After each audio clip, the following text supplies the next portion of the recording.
Based on pandemic literature. It is jointly organized by Marathi department and English department.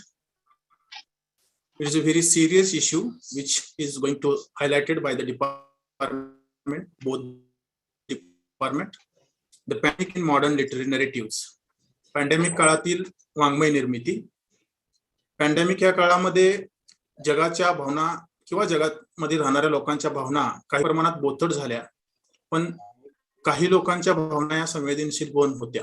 आणि ज्या ज्या भावना लोकांच्या संवेदनशील होत्या त्यांनी संवेदनशील मनानं हळूवारपणे त्या पॅन्डेमिक काळामध्ये झालेल्या घटनांची लेखणी रूपात काही वाङ्मय निर्मिती केली. आणि ही वाङ्मय निर्मिती होत असताना त्यांनी पॅन्डेमिक काळामध्ये झालेल्या सामाजिक, आर्थिक, सांस्कृतिक, पर्यायाने राजकीय या सगळ्या बदलांचं एक सांगोपांग असं चरित्र निर्माण केलं आणि त्यांची ग्रंथ रूपात निर्मिती केली. असे काही लोक आहेत की ज्यांचं खरंच कौतुक करणं इथं परिहार्य ठरतं.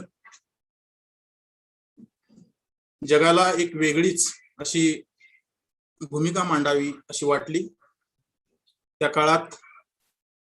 मग कोरोना काय आहे, कोरोनाचे इफेक्ट्स काय आहेत, किंवा कोरोनाच्या काळात माणसांच्या वरती झालेला ऍडव्हर्स इफेक्ट काय आहे, या सगळ्याच गोष्टींचा सारासार विचार व्हावा या हेतूनं डॉक्टर बाबासाहेब आंबेडकर महाविद्यालय यांनी हा राष्ट्रीय वेबिनार आयोजित करण्याचा हेतू आपल्या समोर ठेवलेला आहे. मराठी विभाग आणि इंग्रजी विभाग यांच्या संयुक्त विद्यमाने हा कार्यक्रम होत आहे. या कार्यक्रमासाठी आम्हाला लाभलेले डॉक्टर आनंद बल्लाळ सर, त्याचबरोबर इमिनंट पर्सनॅलिटी मिस्टर यश तिवारी, हे दोघं आपल्याला या राष्ट्रीय वेबिनार मध्ये त्यांचं मौलिक मार्गदर्शन करणार आहेत. अर्थातच डॉक्टर बाबासाहेब आंबेडकर महाविद्यालयाची सर्व टीम, आमचे पॅट्रॉन आदरणीय साहेब, आदरणीय नानासाहेबजी माने, आदरणीय ताई गव्हर्निंग काउन्सिल मेंबर, डॉक्टर सीमा माने गव्हर्निंग काउन्सिल मेंबर, नेहमीच आम्हाला सपोर्ट आणि मार्गदर्शन करणारे महाविद्यालयाचे लाडके प्राचार्य प्राध्यापक जेसी घाटगे sir, organising committee of department of Marathi and अर्थातच मराठी आणि इंग्रजी या सगळ्यांच्या संयुक्त विद्यमाने आणि सहकार्यातून हा एक मैलाचा दगड आम्ही आता पार पडतो आहोत.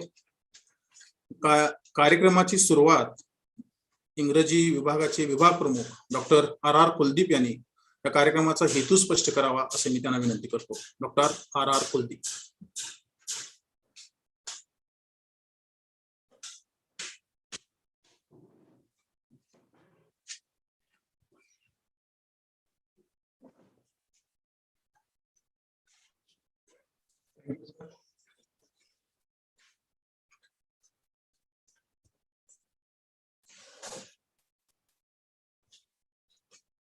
Literature has a vital role to play in framing our responses to the COVID-19 pandemic. It is worth turning to some of these texts to better understand our reactions and how we might mitigate racism, xenophobia, and ableism in the narratives that surround the spread of this coronavirus.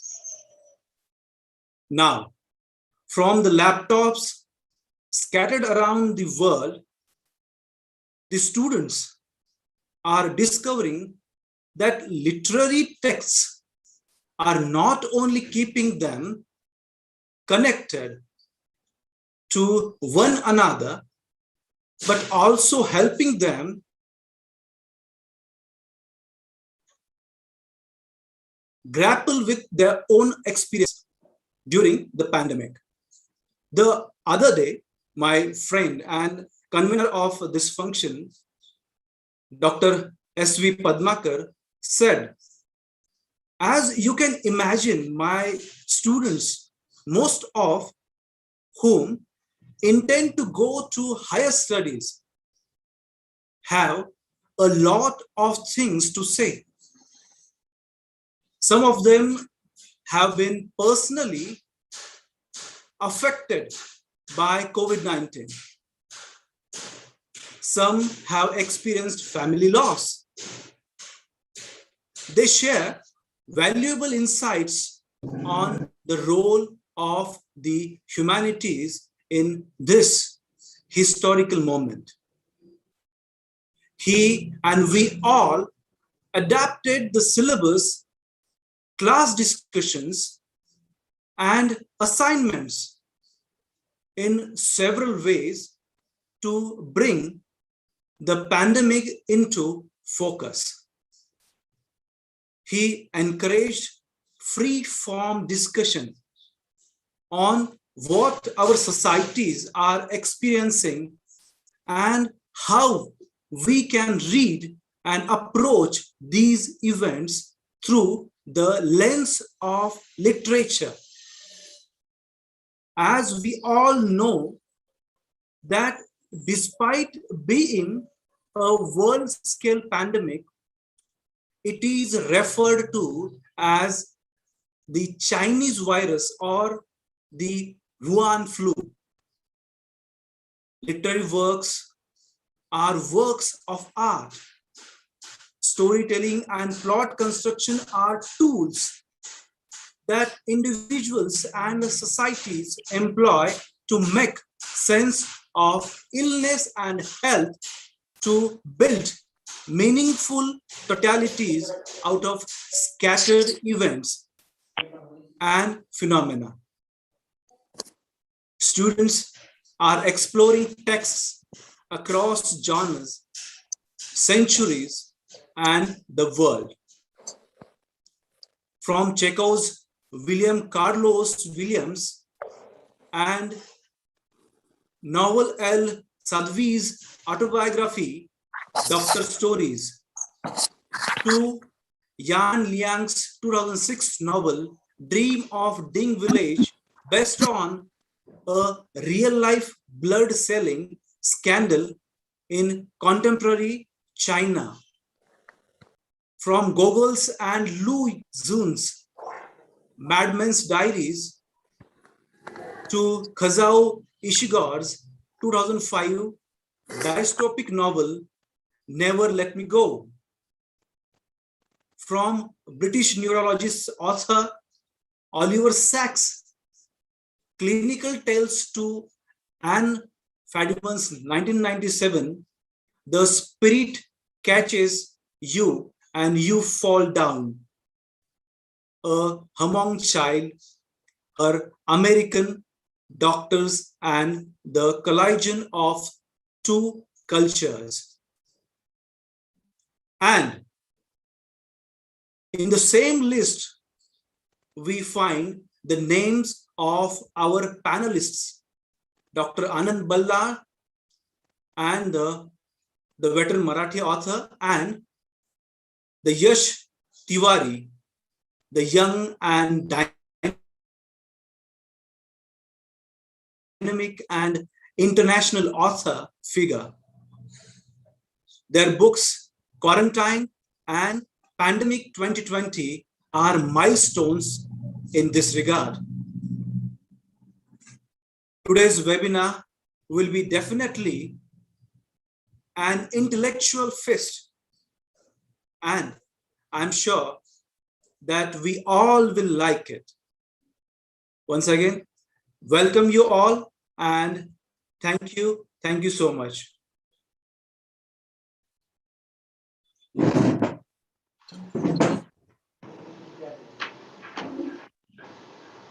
Thank you, sir. Thank you very much. The COVID-19 pandemic, also known as the coronavirus pandemic, is an ongoing global pandemic of coronavirus disease 2019.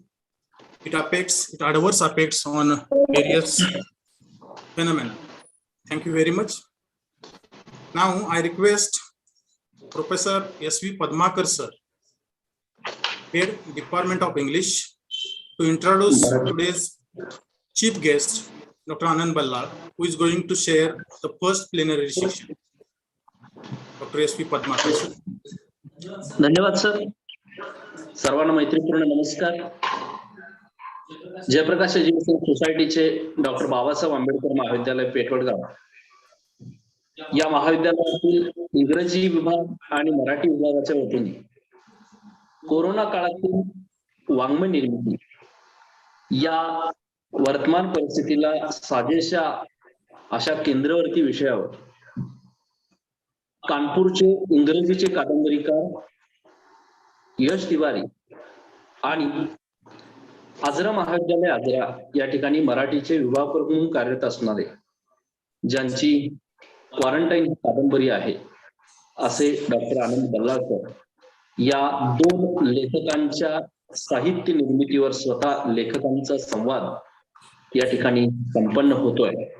आणि या कार्यक्रमासाठी सन्मान्य अध्यक्ष आमच्या महाविद्यालयाचे JC घाडगे sir, माझे सहकारी इंग्रजी विभाग प्रमुख कुलदीप सर, सूत्रसंचालक doctor Jayant Kartik sir, Bhaskar sir, इंग्रजी विभाग पूर्ण महाविद्यालयाचा सर्व प्राध्यापक प्राध्यापकी वर्ग, मराठी विभागाच्या प्राध्यापिका दीपाली कांबळे मॅडम, सर्व विद्यार्थी आणि महाराष्ट्र आणि महाराष्ट्राच्या बाहेर बऱ्याच राज्यातून जॉईन झालेले सर्व वाचक रसिक मित्र हो, माझ्याकडे जी जबाबदारी आहे ते आजच्या कार्यक्रमाचे प्रमुख पाहुणे डॉक्टर आनंद बल्लाळ सर यांचा परिचय करून देण्यासाठी मी इतर जिल्ह्यातल्या सर्व पार्टिसिपेंटची क्षमा मागून स्वारी म्हणून मी माझं मराठीमध्ये या ठिकाणी वक्तव्य करतोय, कारण दोन विभागाचा हा कार्यक्रम असल्या कारणानं मराठी आणि इंग्रजी या दोन मुख्य भाषांमध्ये हा कार्यक्रम संपन्न होतोय. त्याबद्दल इतरांना माझा भाषिक प्रयोग जो आहे तो लवकर लक्षात येणार नाही इतर राज्यातल्या लोकांना, आणि म्हणून त्यांची क्षमा मागून मी आदरणीय आनंद बल्लाळ सर यांचा परिचय करून देतोय. सर गेली 16 वर्ष आजरा महाविद्यालय आजरा जिल्हा कोल्हापूर या ठिकाणी मराठी विभागाचं मराठी विषयाचं ते अध्यापन करतायत. सरांचं शिक्षण MA PhD नेट, सरांची PhD मराठी फारसीकल नाटकांचा अभ्यास 1980 ते 2005 या कालखंडातील अत्यंत महत्वाच्या विषयावर त्यांचं संशोधन झालेलं आहे. बऱ्याच राज्यस्तरीय राष्ट्रीय आंतरराष्ट्रीय चर्चासत्रामध्ये सरांचे शोधनिबंधही प्रकाशित झालेले आहेत आणि सरांनी शोधनिबंध सादरीकरण सुद्धा केलेलं आहे. UGCच्या 2 महत्वाच्या प्रोजेक्टवरती सरांनी एक काम पूर्ण केलेलं आहे आणि एक सुरू आहे. जे काम पूर्ण झालेलं आहे ते मराठी फारसीकल नाटकांचा समाजशास्त्रीय अभ्यास या विषयावर संशोधन त्यांचं पूर्ण झालेलं आहे. आणि कोल्हापूर जिल्ह्याच्या आजरा, गडिंग्लज, चंदगड या तालुक्यातील लोककलांचा अभ्यास हे सरांचं आता संशोधन पूर्णत्वास आलेला आहे. राज्यातील विविध भागात विविध विषयावर तब्बल 500हून अधिक व्याख्यान सरांचे झालेले आहेत. सरांचा मराठीचा अध्यापनासोबतच त्यांनी प्रसार माध्यमामध्ये सुद्धा काम केलेलं आहे. दैनिक केसरी, दैनिक पुढारी, लोकमतच्या पुणे व पिंपरी चिंचवड आवृत्तीसाठी वार्ताहर म्हणून तब्बल 9 वर्ष सरांनी काम केलेलं आहे. साप्ताहिक छावणी याचे कार्यकारी संपादक सर राहिलेले आहेत आणि मासिक रूप स्पर्धा मित्र सहसंपादक म्हणून त्यांनी काम पाहिलेलं. बऱ्याच भूमिका सरांनी पार पाडलेल्या, मी सगळ्याचा इथे संदर्भ देत नाही. फुलराणी रंगभूमी पुणे, क्षितिज कलामंच पुणे, आजरा महाविद्यालयाच्या नाट्यशास्त्र विभागाचा समन्वयक आणि नाट्यशास्त्र विभागाच्या वतीने महाराष्ट्राच्या लोकसंस्कृतीचे दर्शन घडवणाऱ्या आपली माती आपली माणसं या नृत्य नाट्यमय कार्यक्रमाचे तब्बल 100 प्रयोग सरांनी केलेले आहेत. सिनेमा आयडा चित्रपटात अभिनय सुद्धा त्यांनी केले आहेत. 3 लघुचित्रपट केलेले आहेत. 2 माहितीपटांचं लेखन, दिग्दर्शन व अभिनय सरांनी केलेले आहेत. मी दया बोलतोय हा एकपत्री प्रयोग, त्याचे जवळजवळ 90 प्रयोग सरांचे झालेले आहेत आणि नवरस नाट्यविष्कार या एकपात्री प्रयोगाचे तब्बल 68 प्रयोग झालेले आहेत. सरांची एकूण साहित्य संपदा विचार करता ज्या साहित्यावर सर आज बोलणार आहेत त्या क्वारंटाईन ही त्यांची आता सध्या यशोधी पब्लिकेशननी प्रकाशित केलेली आहे. मराठी भाषात्मिका फार्स हा सरांचा समीक्षा ग्रंथ प्रसिद्ध आहे आणि स्वातंत्र्यानंतर आजही हा त्यांचा काव्यसंग्रह प्रसिद्ध आहे. या सगळ्या सरांच्या कार्यकृतीचा विचार करून बरेच पुरस्कार सरांना लाभलेले आहेत. मी जास्त पुरस्कारांचं नाव घेत नाही. गदिमा काव्य पुरस्कार, प्रबोधन यात्री कवी पुरस्कार, जनरल अरुण कुमार वैद्य साहित्यिक पुरस्कार आणि मातृभाषा पुरस्कार असे महत्वाचे पुरस्कार सरांना प्राप्त झालेले आहेत. असं हे बहुआयामी व्यक्तिमत्व आपल्याला प्रमुख पाहुणे म्हणून लाभलेले आहेत. प्रास्ताविकामध्ये सरांनी सांगितले की कोरोनासारख्या अत्यंत ज्वलंत विषयावर साहित्य निर्मिती करणं हे खरोखरच एक जिकिरीचं काम आणि अत्यंत अभिनंदनीय अशा पद्धतीचं काम आहे. आणि म्हणून ते काम पुढे आणण्यासाठी या दोघांना मी निमंत्रित केलेलं आहे. बल्लाळ सरांचं पुन्हा एकदा स्वागत करतो. पाहुण्यांची ओळख ही शाब्दिक होती. मुळात पाहुणा बोलत असताना त्याची प्रत्यक्ष ओळख होत असते. सर निश्चितच आपल्याला परिचित होतील त्यांच्या वक्तव्यातून, असं मला आशा वाटते. मी इथं थांबतोय. धन्यवाद.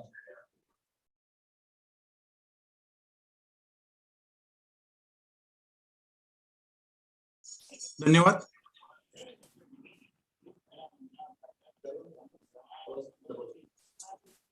तुम्ही सरांची ओळख करून दिलेला आहातच, पण त्यांची खरी ओळख ही त्यांच्या व्याख्यानातूनच होणार आहे.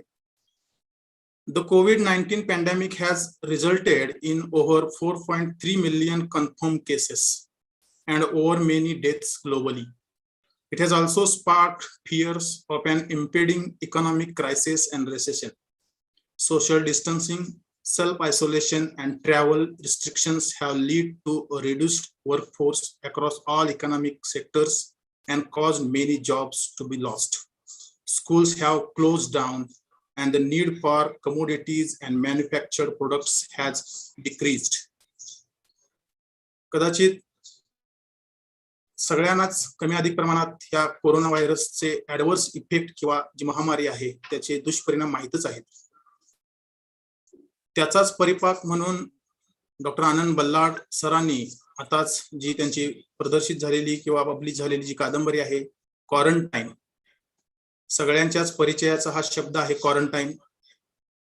मग जनरल असो, कॉमन असो, लिखित असो किंवा सुशिक्षित असो, कोणीही असो, ह्या प्रत्येकाच्या तोंडी असणारा ह्या 2 वर्षातला हा जो काही शब्द आहे, परिचित शब्द क्वारंटाईन, तो नेमका काय क्वारंटाईन शब्द आहे, त्याची खरी परिभाषा काय आहे हे सरच सांगू शकतील. तेव्हा मी सरांना आजच्या पहिल्या सेशनचे वक्ते, मार्गदर्शक, आजरा महाविद्यालय आजरा मराठी विभाग प्रमुख डॉक्टर आनंद बल्लाळ सर यांना विनंती करतो की त्यांनी आपले व्याख्यान सुरू करावे. माझा आवाज येतोय सर व्यवस्थित? हो. ओके. फक्त मला सूचना द्या की मी किती वेळ बोलायचा आहे.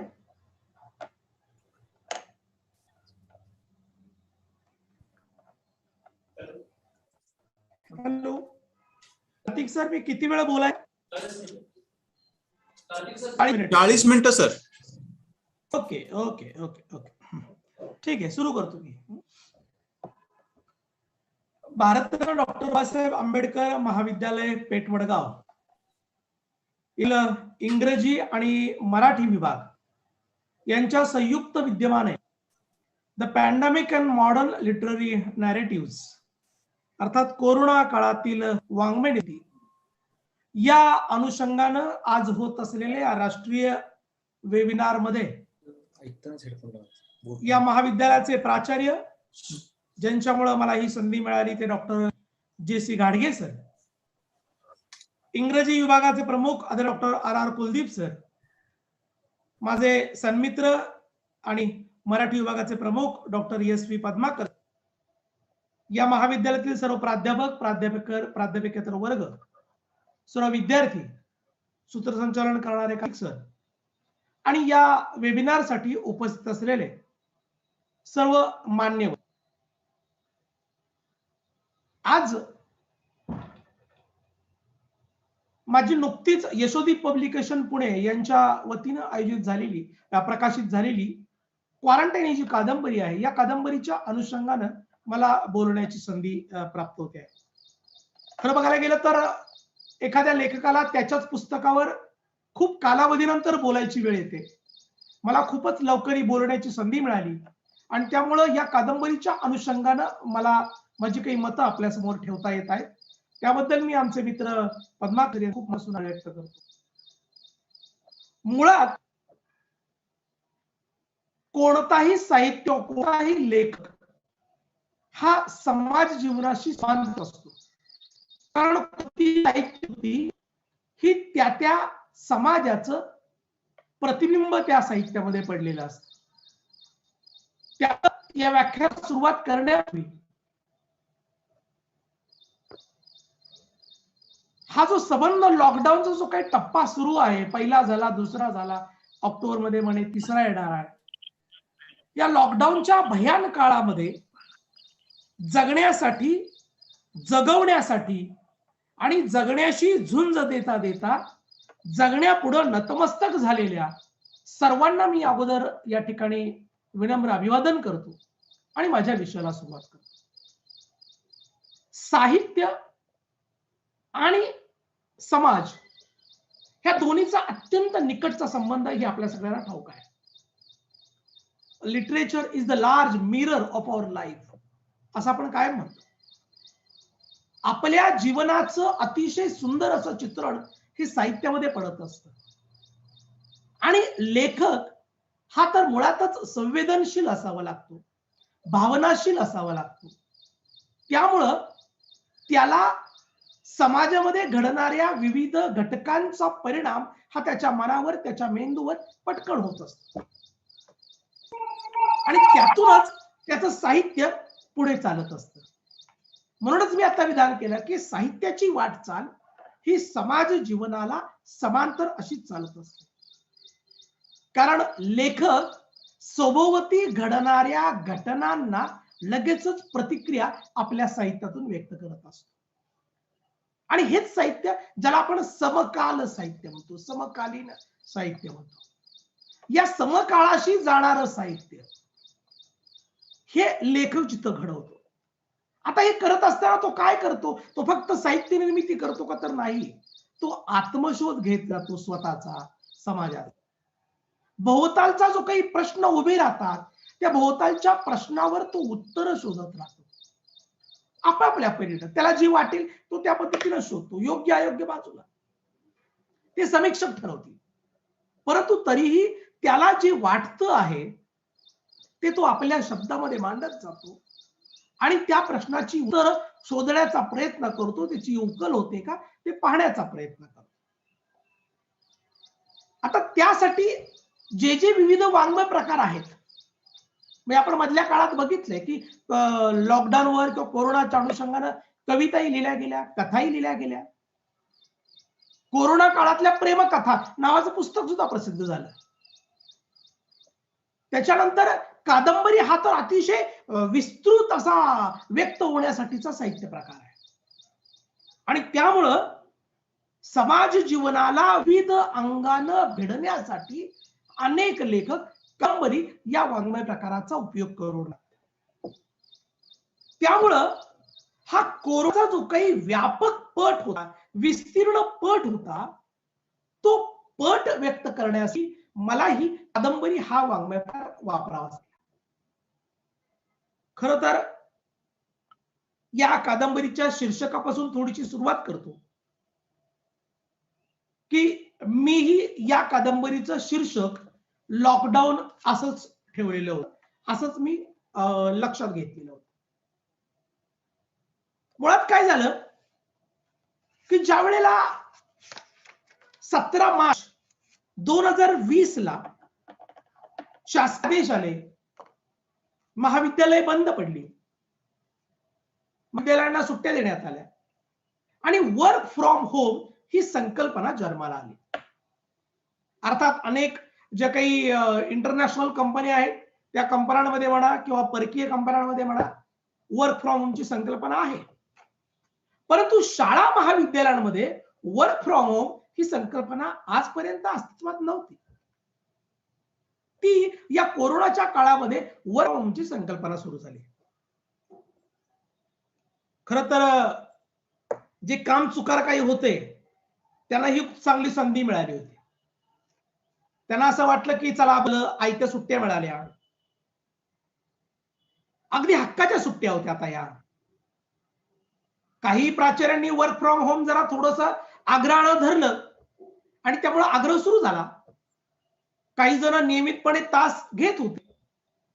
काही जे थोडेसे वयोवृद्ध प्राध्यापक होते ते आता मला नवीन कसं जमणार असा प्रश्न त्यांच्या पडला. त्यामुळे काही त्यांनी निवांत काढले. नंतर मग जरा थोडासा स्वतः ज्यांनी शिकण्याची ज्यांची प्रवृत्ती होती ते त्यातून शिकायला लागले आणि काहीतरी प्रयत्न करत विद्यार्थ्यांपर्यंत आपलं ज्ञान पोहोचले. किमान दुसऱ्या प्राध्यापकांनी तयार केलेले व्हिडिओ असतील, पीडीएफ असतील, ते पीडीएफ फाईल्स किंवा व्हिडिओ म्हणा ते आपल्या विद्यार्थ्यांना पोस्ट करण्याचं काम का होईना काही प्राध्यापक करत राहिले.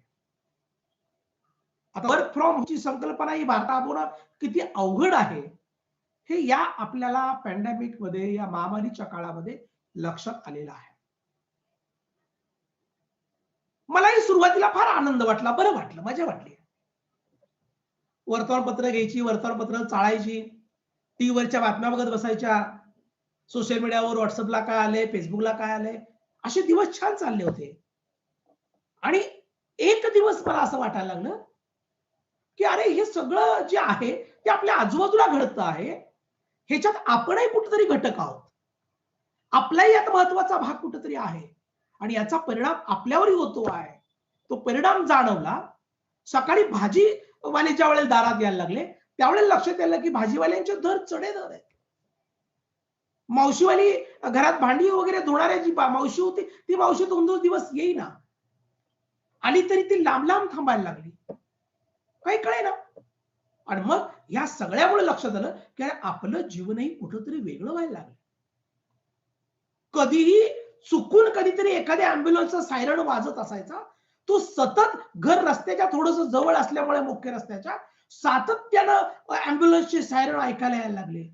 आणि मग डोकं बधीर झालं, काही कळेना. आपलाच मित्र समोर आल्यानंतर त्या मित्राशी आपल्याला 3 फुटावरनं 6 फुटावरनं बोलावं लागतं आहे हे कळेना. आणि मग जाणवलं की हे जे आहे हे वेगळं आहे. ही खदखद मनात निर्माण व्हायला लागली आणि हे कुठंतरी आपल्याला शब्दात व्यक्त करता आलं पाहिजे, यासाठी मनातून ठसठस निर्माण होऊ लागली.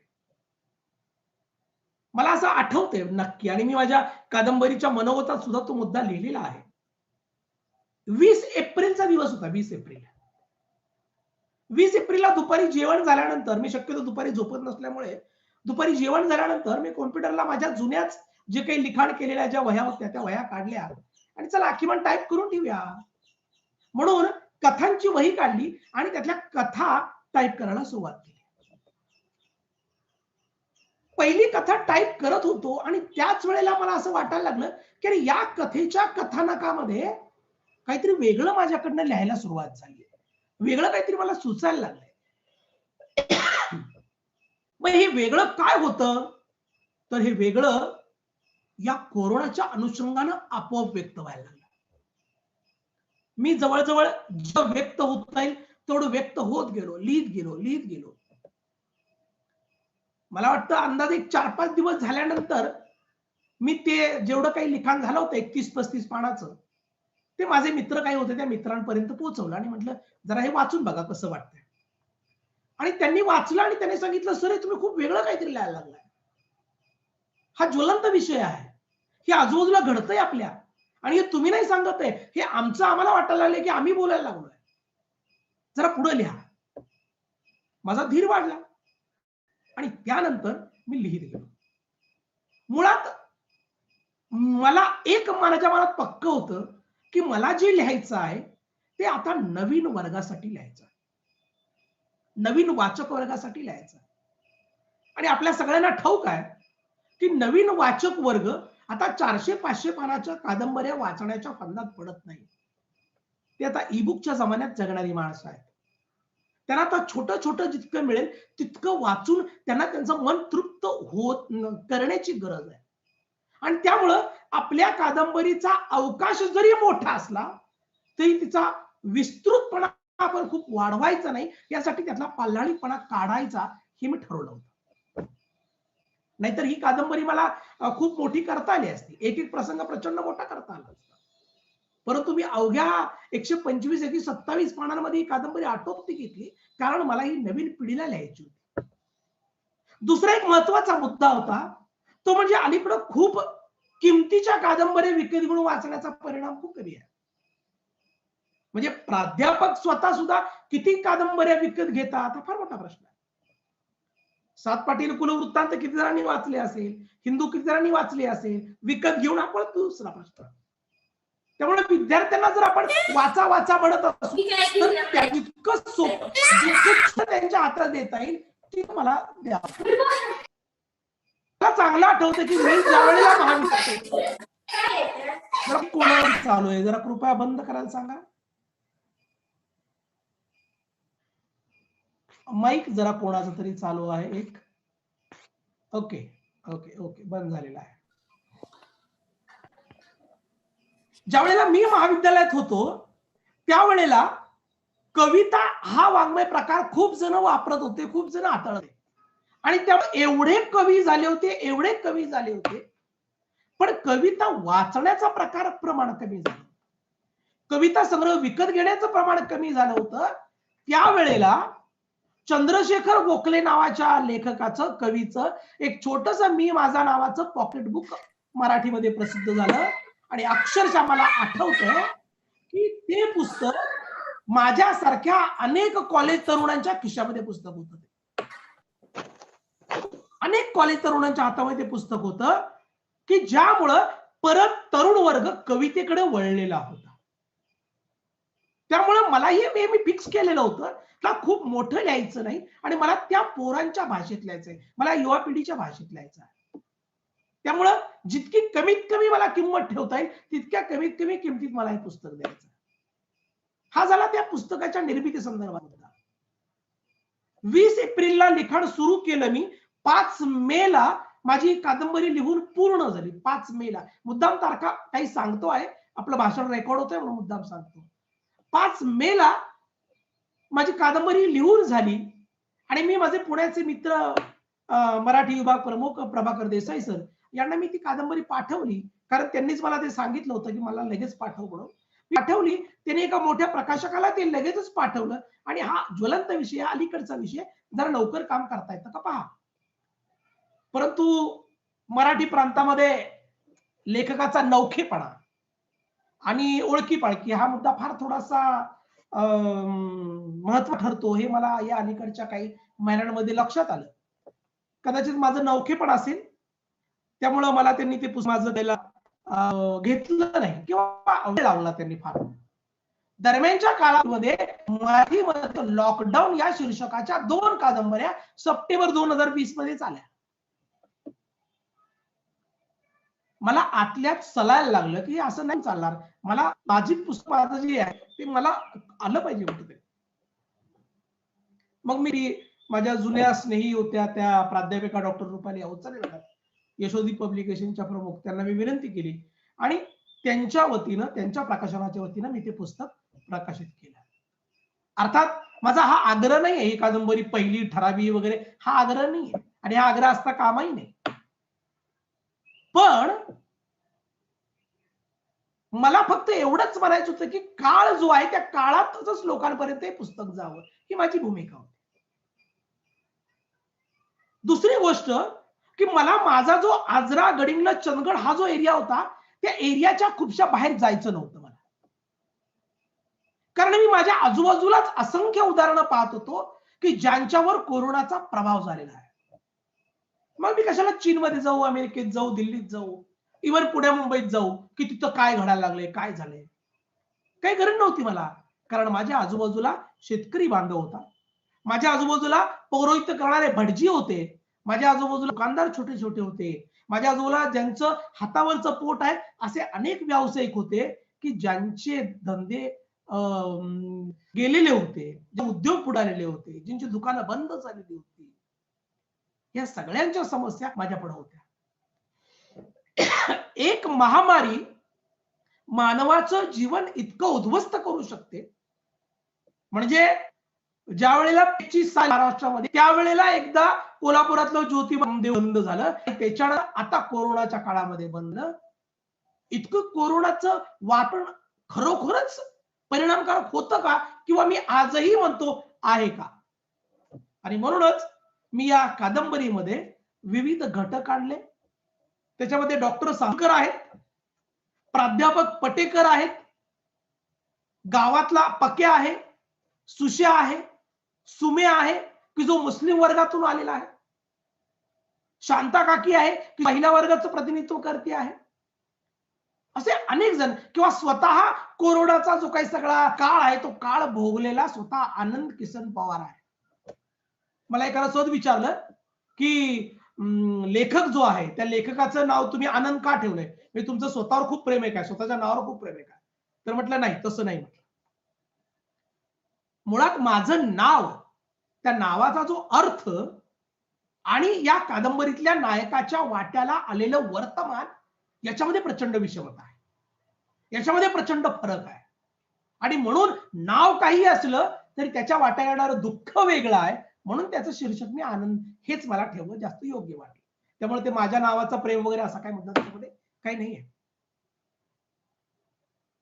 ज्या वेळेला म्हणजे याही पूर्वी आपल्याला व्हायरसच्या अनुषंगानं किंवा कोरोनाच्या अनुषंगानं किंवा एकूणच आपल्याला जे काही विषाणू आहे त्या विषाणूच्या अनुषंगानं अनेक कादंबऱ्या पाश्चिमात्य देशांमध्ये सुद्धा झालेल्या आहेत. डीन कॉन जी आहे, आईज ऑफ डार्कनेस ही कादंबरी आहे, किंवा अँड्रोमेडा स्टेन आहे, किंवा द स्टँड आहे, किंवा अल्बर्ट कामुची प्लेग कादंबरी आहे. अशी अनेक काही उदाहरणं आहेत. कदाचित भारतातल्या विविध भाषांमध्ये सुद्धा लेखन झालेलं असेल, परंतु मराठीमध्ये मात्र कोरोनावर सप्टेंबरमध्ये आलेल्या 2 कादंबऱ्या आणि त्याच्यानंतर माझी क्वारंटाईन ही कादंबरी विषाणूच्या संदर्भामध्ये मत व्यक्त करते आहे. कादंबरी चांगली आहे का वाईट आहे का याच्यावर समीक्षक लिहितील. आतापर्यंत जवळजवळ 25 ते 26 समीक्षकांनी त्याच्यावर लेख लिहिले कादंबरीवर, आणि कादंबरी चांगली असल्याचं त्यांनी माझ्यापर्यंत पोहोचवलं. मी चांगली नाही म्हणणार, म्हणजे मी स्वतः नाही म्हणणार, ते समीक्षक जसे म्हणत जातील तसं म्हणत जातील. या कादंबरीमध्ये फक्त मी काय मांडलेलं आहे या अनुषंगाने मी बोलणार आहे. या कादंबरीचे आशय सूत्र काय आहेत ते मी आपल्यापुढे मांडण्याचा प्रयत्न करणार आहे. आज म्हणजे आजही पेपरला बातमी आहे की अमेरिका अयशस्वी ठरलेली आहे व कोरोनाचा विषाणू कुठून आला हे शोधून काढण्यामागे. पण आज जगमान्य सर्व मानतात की चीन मधल्या वुहान शहरातल्या प्रयोगशाळेत कोविड-19 व्हायरस पसरला असं आपण मानतो. सिद्ध झालंय की नाही त्याच्यावर मुद्दा बाजूला ठेवूया, परंतु त्याच्या संदर्भात मी काही मुद्दे त्याच्यामध्ये कादंबरीतही व्यक्त केलेले आहेत की चीन मधल्याच डॉक्टरांनी त्यावेळेला चीनच्या तिथल्या प्रांताधिकाऱ्यांना वगैरे सांगितलेलं होतं की असा असा विषाणू एक आपल्या भागात पसरलेला आहे, परंतु तो चीननं दाबला आणि नंतर मात्र त्याचं केवढं मोठं जगाला सगळं सोसावं लागलेलं आहे हे आपण बघितलं. त्याच्यानंतर केरळमध्ये पहिल्यांदा भारतात आला. तो विद्यार्थी वुहानच्या युनिव्हर्सिटीमध्ये शिकणारा होता. नंतर पुण्यामध्ये तो कसा पसरला, तो कॅब ड्रायव्हरला कसा झाला, त्याच्यानंतर मग पुण्यातून हळूहळू बाहेर कसा आला. म्हणजे उच्चभ्रू वर्गाकडून आलेला हा विषाणू जसा झोपडपट्टीत घुसला तसा त्यानं झोपडपट्टी वासियांना गिळंकृत केलं. उच्चभ्रू वर्ग मात्र आयता आपापल्या आलिशान घरामध्ये बसला. या कोरोनानं आणला, कोरोना खरं भारतापुरता विचार करा, आणला कोरोना उच्चभ्रू वर्गानं, परंतु त्याचे परिणाम मात्र सोसावे लागले सर्वसामान्य वर्गाला. त्यामुळे मला हा मुद्दा खूप लागलेला होता मनाला, आणि म्हणून मी त्या अनुषंगाने या कादंबरीची मांडणी करत होतो की सर्वसामान्य वर्गावर कसा परिणाम झाला. या कादंबरीमध्ये पौरोहित्य करणारा आपटू जी आहे, त्या आपटी गुरुजी हा घरोघरी जाऊन गावोगावी जाऊन पौरोहित्य करतो आहे. त्याचे सगळे सीझन गेले. मे महिन्याचा लग्न सीझन गेला, नंतर गणपतीचा सीझन गेला, सगळे श्रावण महिना गेला, आणि जी त्याला मिळकत व्हायला पाहिजे होती ती मिळकत घरात यायची बंद झाली, आणि त्याच्यावर त्याच्या घरावर उपासमारीची वेळ आली.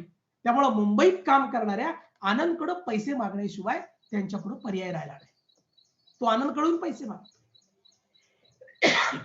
आमचा आजरा, गडिंग्लज, चंदगड जे 3 तालुके आहेत, या 3 तालुक्यामध्ये एक फार मोठा ड्रॉबॅक अजून पण आहे की इथं खूप मोठे उद्योगधंदे नाही. डोंगरी भाग आहे तसा हा तिन्ही पण. आणि खूप मोठे उद्योगधंदे नसल्यामुळं इथल्या तरुण युवा पिढीला नोकरी धंद्याच्या निमित्तानं आजही मुंबई पुण्यासारख्या मोठ्या शहरांवर अवलंबून राहावं लागतं. त्यामुळे दिवशी झालं की ही मुलं नोकरी शोधतात, पण त्याच्या ऐवजी ते बाहेर जाऊन मुंबई पुण्यावर नोकरी बघतात, छोट्या मोठ्या का असेना नोकऱ्या पाहतात. आणखी एक मुंबईमधली आपल्याला सगळ्यांना ठाऊकली गोष्ट आहे, ती म्हणजे गावाकडची खोली ही एक संकल्पना मुंबई पुण्यामध्ये आहे, की इथली जी ज्या वेळेला तिथं मिल होत्या, मुंबईमध्ये कापड मिल होत्या आणि इथले अनेक कामगार ज्यावेळेला तिथं काम करत होते, त्यावेळेला त्यांनी सामुदायिक रीतीने ज्या एक छोट्या छोट्या खोल्या ज्या विकत घेतलेल्या होत्या, त्या त्यांच्या छोट्या छोट्या खोल्या आजही तिथे आहेत. डिलाय रोडला असतील, बहुतेक सगळे त्या डिलाय रोडला वगैरे त्या प्रमाणावर तिथे जास्त आहेत. त्या खोल्या गावाकडच्या खोल्या तिथं आहेत. आणि मग आता जी मुलं तिथं जातात ती त्यांच्या गाववाल्याची जी खोली असेल खोलीत राहतात. 7-8 मुलं एका खोलीमध्ये राहतात. एखाद्या मुलाचं लग्न झालं की मग तो दुसरी खोली बघतो आणि आपलं विराट घेऊन बाहेर जातो, लगेच दुसरी चार त्या एका जागेवर येऊन पडून राहतात. असं तिथलं वातावरण आहे. या सगळ्या प्रक्रियेमध्ये गाववाल्यांच्याच खोलीत राहणारा जो काही आनंद पवार आहे, या कादंबरीचा नायक, तो तिथं एका कन्हैयालाल व्हेजिटेबल्स या ऑनलाईन भाजीपाला विक्री करणाऱ्या केंद्रावर काम करतोय. त्याला वाटतंय की माझी कंपनी बंद होणार नाही. अनेक दुकानं बंद झालीत, अनेक कंपन्या बंद पडल्या, पण आमची काही कंपनी बंद पडणार नाही असं त्याला वाटतं आहे. परंतु एक काळ अशी येते की लॉकडाऊन होते आणि त्याला सुट्टी दिली जाते, त्यामुळे त्याला इकडे यावं लागतं. तो गावाकडे येतो. गावाकडे आल्यानंतर मुंबईहून गावाला येईपर्यंतचा काळ त्याच्या वाट्याला कसा आला, त्याच्यानंतर गावात आल्यानंतर त्याचंच म्हणणारं गाव, की ज्या गावामध्ये कुठलाही विधी, कुठलाही कार्यक्रम मोठा ग्रामपंचायतीनं काढला की त्यासाठी आनंदकडे पैशाची मागणी केली जायची. ग्रामपंचायतीमधले काही फोटो, काही कपाटं विकत घेण्यासाठी आनंद पैसे दिलेले आहेत. तिथल्या फुटबॉल स्पर्धा असू देत, गणेशोत्सव असू देत, याला आर्थिक मदत करणारा आनंद आज गाववाल्यांनी त्याला परका ठरवला आणि त्या आनंदला गावात घ्यायचं टाळलं. अनेक मिनतवाऱ्या केल्यानंतर त्याला गावात घेतलं गेलं. कंपल्सरी त्याला होम क्वारंटाईन केलं गेलं. काही लक्षणं नव्हती तरी सुद्धा त्याला टेस्टिंग करायला लावलं. प्रत्येक माणूस प्रत्येकाकडं संशयानं बघू लागला. आपली म्हणणारी माणसं आपल्या घरातल्या माणसांकडे सुद्धा संशयानं बघू लागली. मी एक दृश्य असं पाहिलं या काळामध्ये, मुद्दाम ज्या वेळेला मी जात होतो तेव्हा आमच्या गडिंग्लजच्या स्मशानभूमीमध्ये एकाच वेळेला 12 प्रेत रांगेनं उभी होती.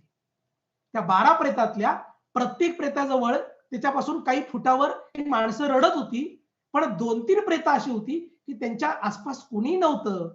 मी त्या प्रेताची विल्हेवाट करणारा इथला एक नगरसेवक होता, त्यांना विचारलं हे काय आहे, तेव्हा ते म्हणाले की याच्या घरच्यांनी सांगितलंय की तुमचं तुम्हीच बघा, आम्ही काही तिथे येतच नाही. म्हणजे आपल्या माणसांचे अंत्यसंस्कार करण्यासाठी सुद्धा माणसं तिथे जवळ येत नव्हती, अशी स्थिती या कोरोना निर्माण केली होती. माणूस कात्रीत अडकलेल्या कागदासारखा जगत असतो. फाटण्याची भीती. ही जी मी या कादंबरीमध्ये सुद्धा विधान टाकलेलं आहे, हे इतकी माणसाची विचित्र अवस्था.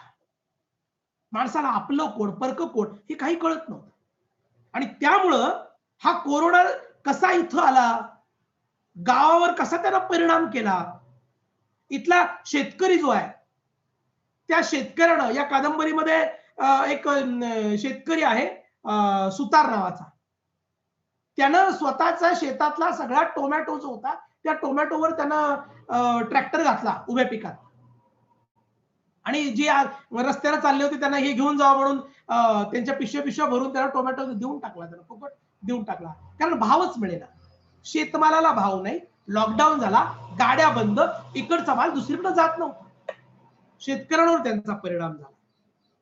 रेशन धारक सरकारनं घोषणा केल्या एवढं किलो धान्य मिळेल, तेल मिळेल, साखर मिळेल वगैरे वगैरे वगैरे, परंतु रेशन धारक कशा पद्धतीनं ब्लॅक करत होते.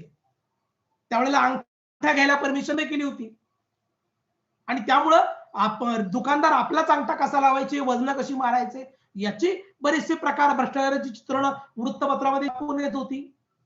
मी अगदी प्रामाणिकपणे कबूल करतो की या कादंबरीचा मुख्य पाया जो आहे तो मुख्य पाया म्हणजे वर्तमानपत्रामध्ये छापलेल्या बातम्या.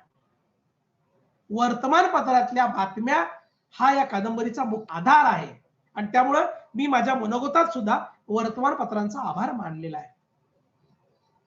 टीव्ही वाहिन्या तर अशा पद्धतीनं भडीमार करत होत्या कोरोनाचा की यांना जणू काही कॉन्ट्रॅक्टच दिलेलं होतं की कोरोनाचा प्रसार करा म्हणून. सगळीकडे भीतीचं वातावरण. त्यामुळं कोरोना ही महामारी खरोखरच आहे की भीती आहे? म्हणजे प्लेगच्या नावावर पुण्यामध्ये रॅडनं जे काही अत्याचार केले सर्वसामान्य पुणेकरांवर, तसं या काळामध्ये मला असं वाटतं की हे जे काही विविध वाहिन्या आहेत या वाहिन्यांनी सर्वसामान्य माणसाचं मानसिक खच्चीकरण केलं. भीती वाटायला लागली. कोरोनापेक्षा सुद्धा भीतीनं माणसं मरायला लागली. या कादंबरीतला डॉक्टर सासुलकर असं एका ठिकाणी म्हणतो की आपल्या भारतामध्ये टू व्हीलर फोरचे जे ऍक्सिडेंट होतात या ऍक्सिडेंट मध्ये मरणाऱ्यांची संख्या ही कोरोनापेक्षा मरणाऱ्यांपेक्षा जास्त आहे. कोरोनाच्या काळात कोणीही मेलेला माणूस असला की तो कोरोनानंच मेला असं डिक्लेअर करण्याचं कुठंतरी एक शर्यतच लागलेली होती. त्यामुळं तो अटॅकने मेला का, आणखी कॅन्सरने मेला का, हे सगळे बाजूलाच मुद्दे. डायरेक्ट कोरोनानंच मेला असंच चित्र पुढे येतं. अशी भीती आमच्या मनात बसवली जाते. आणि म्हणून ही सगळी कादंबरी ज्या वेळेला मी पुढे जायला लागलो या सगळ्या कादंबरीच्या प्रवासातून, त्यावेळेला कोल्हापुरामध्ये काही समाजानं वेश्या व्यवसाय करणाऱ्या ज्या होत्या त्यांच्यापर्यंत मदत नेली, कारण त्यांचाही दंड असलेला होता. छोटे मोठे दुकानदार होते त्या दुकानदारांपर्यंत मदत नेली गेली. खूप लोकांनी कोरोनाग्रस्तांना मदत करण्याचा प्रयत्नही केला. खूप लोकांनी त्यात आपले हातही धुवून घेतले. म्हणजे आमच्याकडे असं एक विधान करतात की डॉक्टरांनी अनेक प्रॉपर्ट्या करून. हॅलो, माझा आवाज येतोय सर? माझा आवाज येतोय सर. ओके. शिक्षेवर परिणाम कसा झाला याचा, या कोरोनाचा? म्हणजे सुरुवातीला शिक्षक तर फॅमिली ट्रिप काढायला लागले. सुरुवातीच्या काळामध्ये लॉकडाऊन झाला आणि त्यांना वाटलं आपल्याला सुट्ट्या, त्यामुळे फॅमिली काढायला लागले. नंतर त्यांच्या आडवं जाऊन पोलिसांनी यांनी त्यांना सांगितलं की बाबांना नको, हे तुम्हाला घरात सक्तीनं बसायला सुट्टी दिलेली आहे, फिरायसाठी सुट्टी दिलेली नाहीये. म्हणून अनेक जण घरी बसायला लागले. सगळ्यात मोठं नुकसान कुणाचं झालं असेल तर विद्यार्थ्यांचं नुकसान. विद्यार्थ्यांना शिक्षणाचा, ज्या वयात शिक्षणाचा अर्थ कळायला पाहिजे त्या वयातच शिक्षणापासून वंचित राहण्याची वेळ आली. जशा काही ज्या सामाजिक संस्था आहेत त्या सामाजिक संस्थांमधली शाळा, महाविद्यालय ह्या सामाजिक संस्था बंद पडल्यामुळं त्यांचा जे काही व्यक्तिमत्व विकास आहे तो व्यक्तिमत्व विकास थांबला. त्याची चित्रण या कादंबरीमध्ये आलेली आहेत. अनप्या जो आहे त्या अनप्याच्या माध्यमातून काही चित्रण, विद्यार्थ्यांची मतं या ठिकाणी व्यक्त होतात की ज्यांच्याजवळ मोबाईलच नाही, स्मार्टफोन नाही, त्यांनी तास कसे करायचे. त्यामुळं असे फार मोठे प्रश्न या काळामध्ये उभे होते. वैद्यकीय वातावरण कसं निर्माण केलं गेले मी आता बोललो तुम्हाला. अनेक कोविड सेंटर्स उभी केली. मुळात आमच्या तर डॉक्टरना माहित नाही की कोरोनावर उपचार कसे करायचे, कुठले करायचे, कुठली औषधं द्यायची. फक्त प्रयोग केले जाऊ लागले. रेमडेसिवीर मुळे पेशंट खरोखर वाचले की नाही हा मुद्दा बाजूला ठेवूया, यातलं शास्त्रीय ज्ञान मला नाही. परंतु रेमडेसिवीरच्या वापरामुळं त्याचे इफेक्ट चुकीचे झाल्यामुळं अनेकांचे जीव गेल्याच्या घटना आजूबाजूला कळल्या. बदलत गेलं सगळं. कोण म्हणाला कोरोना शिंकेतून पसरतोय, खोकल्यातून पसरतोय, मास्क वापरा, हे करा, सॅनिटायझर वापरा, काय काय हँड ग्लोव्ह वापरा, पीपी किट घाला. दुसऱ्या बाजूला डॉक्टर चौधरी सारखा एक विश्वस्वरूप चौधरी सारखा एक डॉक्टर सांगायचा याची काही गरज नाहीये. आणि त्यानं काही दवाखाने हे यशस्वी करून दाखवले की काही गरज नाही या पीपी किटची, हँडग्लोव्हची, याची मास्कची काही गरज नाहीये. म्हणजे नक्की काय? कोण म्हणतं वाफ घ्या, वाफ घेतल्यानंतर कोरोना जातोय. कोण म्हणते वाफ जास्त घेतल्यामुळे बुरशी आत चढते, म्युकरमायकोसिस होतो. म्हणजे नक्की आपल्याच तज्ञांमध्ये याची मुख्य मुद्दा नव्हता. पहिला डोस घ्या, पहिला डोस घेतल्यानंतर एवढ्या एवढ्या दिवसांनी दुसरा डोस घ्या. अगोदर सांगितले गेले एवढे दिवस 28 दिवसांनी घ्या. नंतर म्हणाले नाही 84 दिवस. मी 84 शब्द यांना कसा सुचला, कदाचित मोबाईल वाल्यांचे जे काही पॅकेज आहेत त्या पॅकेजवर या वैद्यकीय लोकांना 84 दिवसाचं पॅकेज काही गुण असतो. 84 दिवसांना दुसरा डोस घ्या म्हणे. आणि आता परत पुन्हा म्हणे की नाही नाही घेतलं तरी चालतो. अगोदर म्हणले एकाच कंपनीचे 2 पाहिजेत, परत म्हणले नाही मिक्स घेतला तरी चालतो.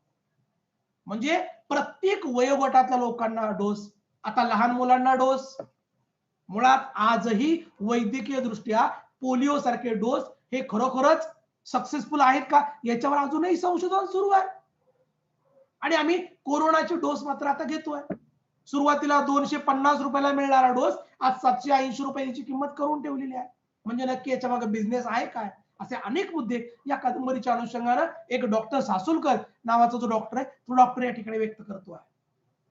या कादंबरीच्या अनुषंगाने मी काही भाषिक प्रयोग करण्याचा प्रयत्न केला. पहिला मुद्दा म्हणजे मी जे मगाशी सांगितलं सुरुवातीला की मी यातली भाषा ही भाषा वापरली. दुसरा मुद्दा मी या कादंबरीतली भाषा ही गडिंगला चंदगडकडची भाषा वापरली. मला काहींनी म्हणालं की नको सर तुम्ही प्रमाण भाषा वापरली तर बरं असतं, जास्त लोकांना कळलं असतं. मला ठीक आहे ना, पण इथल्या बोली भाषेचं काय करायचं? इथला जो मुस्लिम वर्ग आहे तो मुस्लिम वर्ग जी पर्टिक्युलर भाषा वापरतो तो त्यातच बोलेल ना. त्यामुळे इथला जो सम्या आहे तो त्या भाषेतच वापरणार. तो समीर जो आहे तो समीर कसा बोलेल?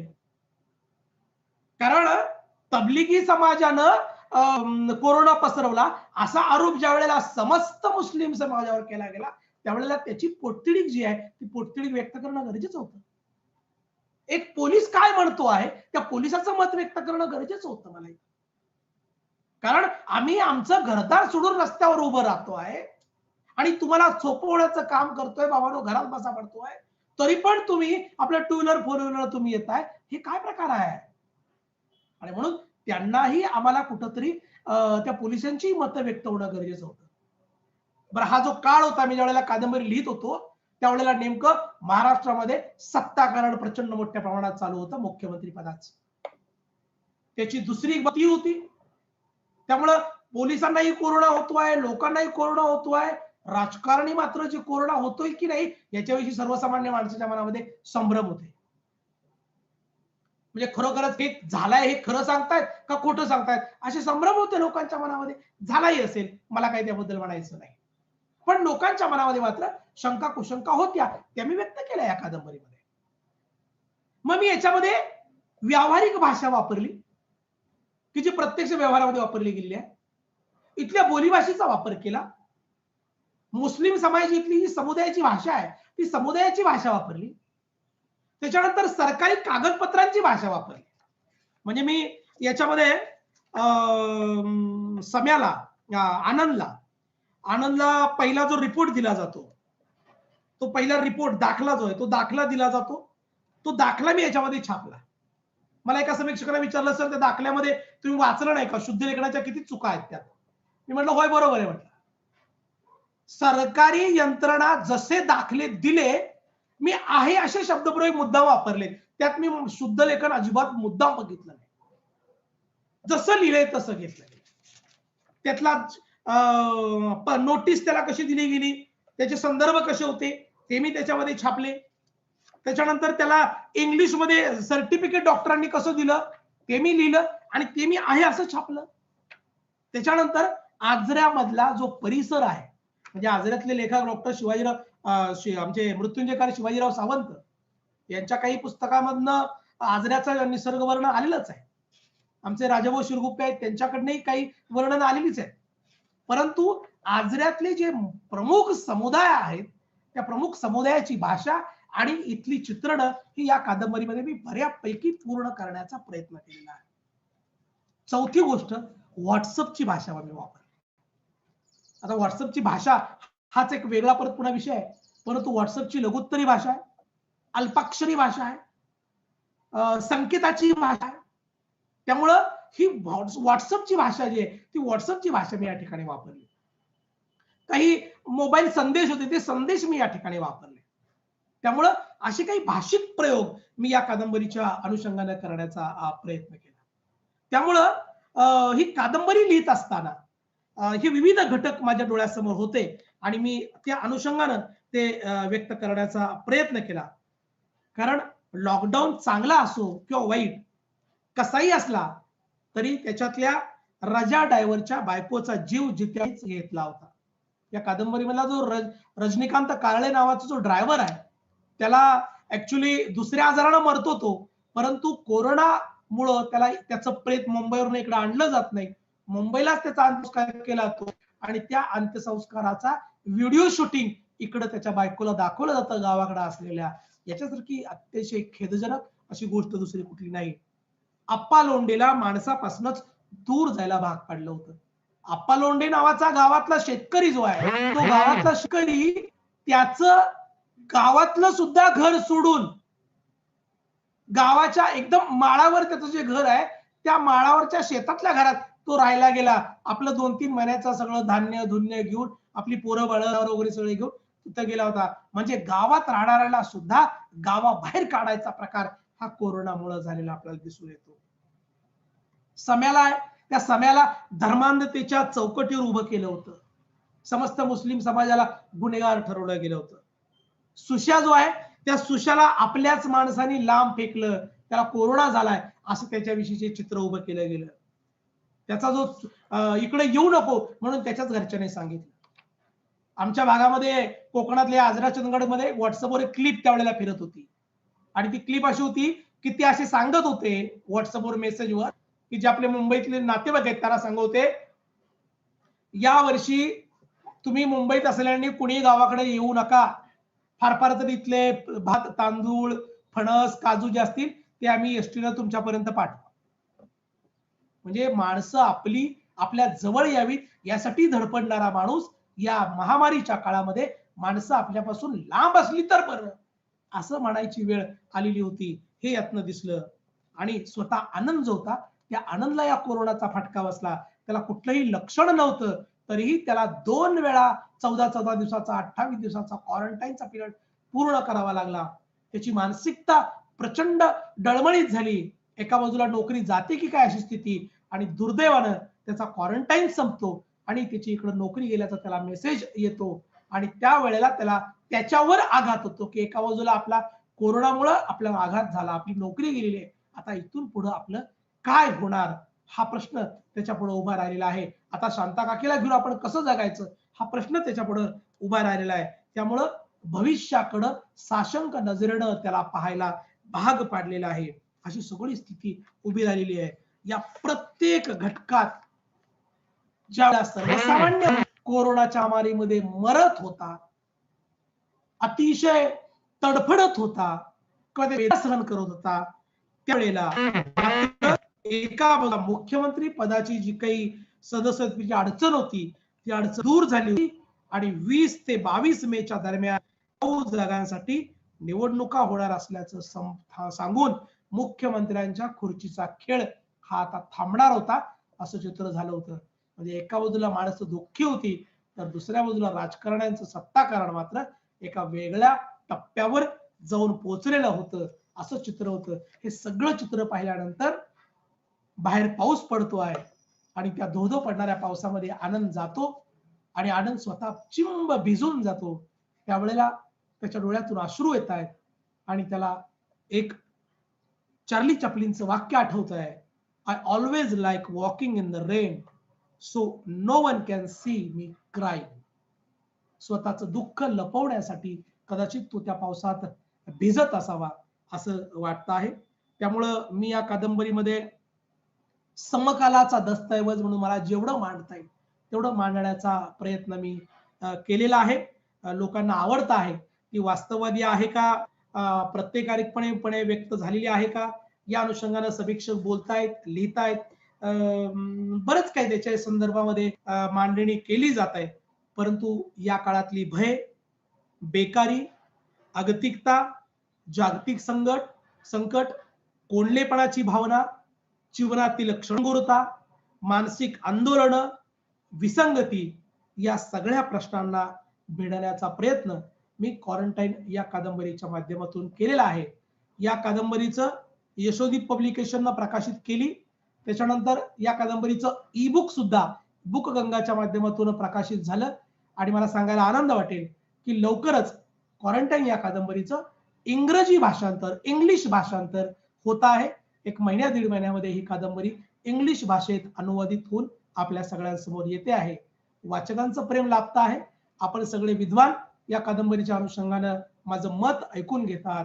मला ही संधी प्राप्त करून दिली त्याबद्दल पुन्हा एकदा डॉक्टर बाबासाहेब आंबेडकर महाविद्यालय पेठ वडगाव यांचा इंग्रजी व मराठी विभाग आणि प्राचार्य घाडगे सर, कुलदीप सर, आमचे मित्र पद्माकर सर आणि सर्वांचं मी या ठिकाणी मनापासून आभार व्यक्त करतो. आणि मला वाटतं मला दिलेली वेळ मी अगदी तंतोतंत पाळलेली आहे.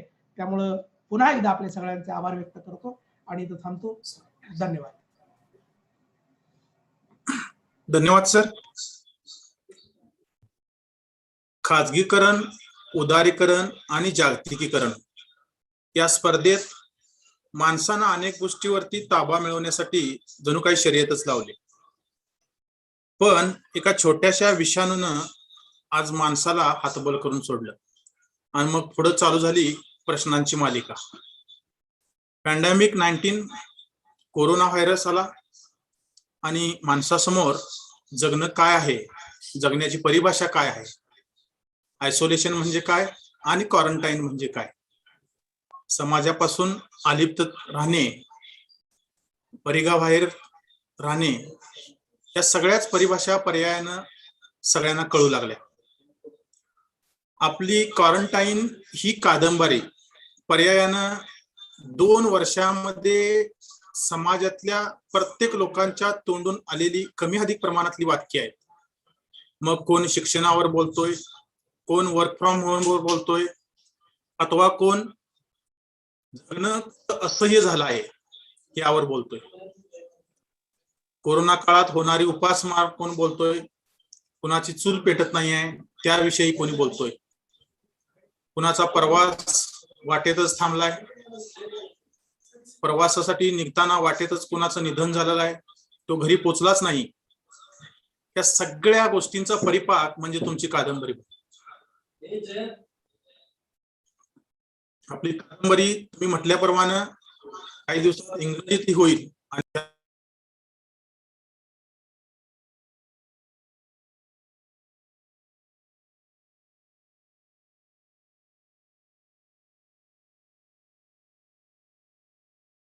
सर आवाज येत नाही तुमचा.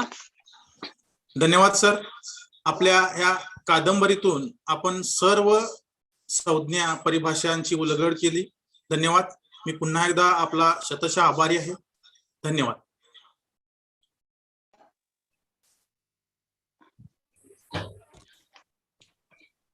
यानंतर आपण दुसऱ्या सेशन कडे वळतोय. Now we turn towards the second session which is very interesting. I would like to request Professor Suyesh Kumbar, Assistant Professor, Department of English, Dr. Babasaheb Ambedkar Mahavidyalaya Pet Vadgaon, to introduce the chief speaker and motivator speaker, to introduce Mr. Yash Tiwari. Good evening to all of you. Myself Suyesh Kumbar, and I am here to introduce today's national webinar speaker, Mr. Yash Tiwari. Mr. Yash Tiwari is only 19 years old, an international youth mentor. He has delivered 6 TED Talks and a Zosh Talk. He is a public speaker, mental health awareness advocate, an award-winning author of 2 books, a youth influencer with his critically acclaimed debut novel, A Celebration in Tribulation, written at the age of 16, and completed within a record time of just 22 days. He recently has also authored Pandemic 2020, Rife of the Virus, world's first fiction novel on the ongoing coronavirus outbreak, has written this just within 30 days, for which he has received the India Book of Records as well as the Asia Book of Records International Award for being the youngest author to write a fiction novel on COVID-19. As a young public speaker and youth mentor, Yash Tiwari is frequently invited to deliver talks and sessions on diverse social and psychological subject matters. He has delivered thought-provoking sessions all around the world, some of which were in regions like Nigeria, Cameroon, Canada, Ghana, New York, etc. He delivered a talk at the United Nations 75th Anniversary International Youth Day Celebration 2020, organized by the United Nations volunteers from Nigeria, alongside speakers from Iraq, Congo, Australia, etc. He has delivered talks in various states all around the nation, like Maharashtra, Jammu, Andhra Pradesh, Karnataka, Uttar Pradesh, Delhi, Odisha, etc. Yash has delivered 6 TED Talks at the world-renowned platform of TEDx, all by the age of 18. He delivered a Josh talk which has amassed more than 5 lakh views in a brief period of time.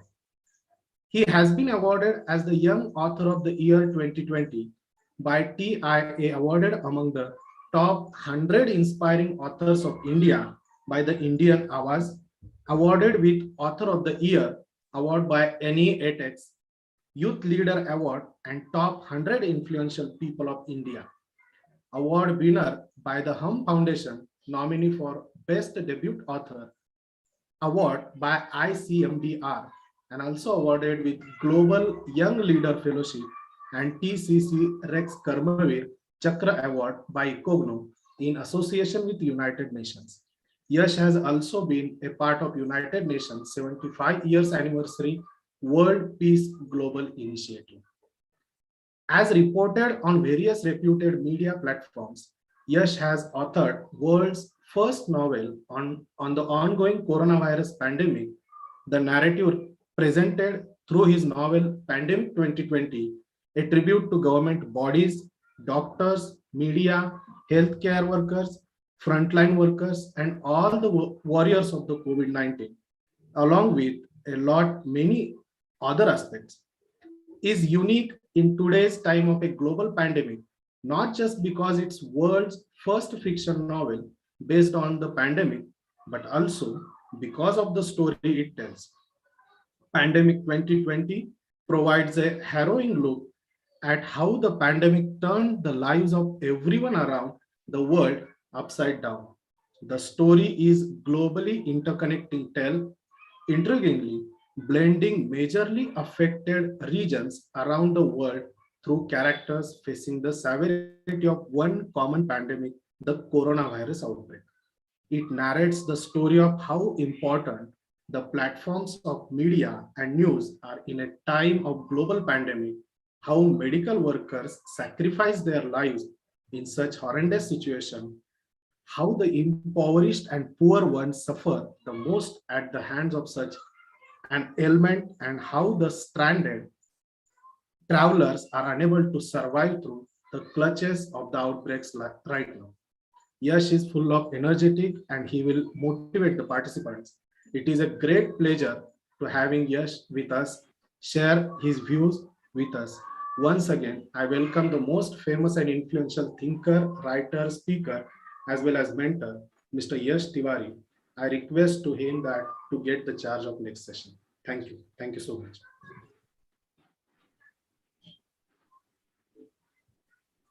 Thank you so much, Mr. Suyesh. It was truly an honor to be invited so warmly on this platform, and I'm very excited to be addressing the students of this institute as well, especially in today's time when things appear to be so uncertain, especially right now when we are surrounded by, and I would say even are present in a sense of uncertainty, whether it is in terms of the ailment that we're suffering from or the social conditions that we're surrounded by and whatnot.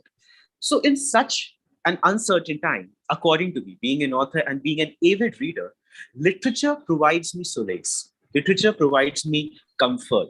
Literature provides me a sense of settlement in who I am and what I want to do. And that is what I perceive literature as for my own self, as well as for the people around the world as well, which is partly the reason why I have ventured into this field at this young age of 19 only.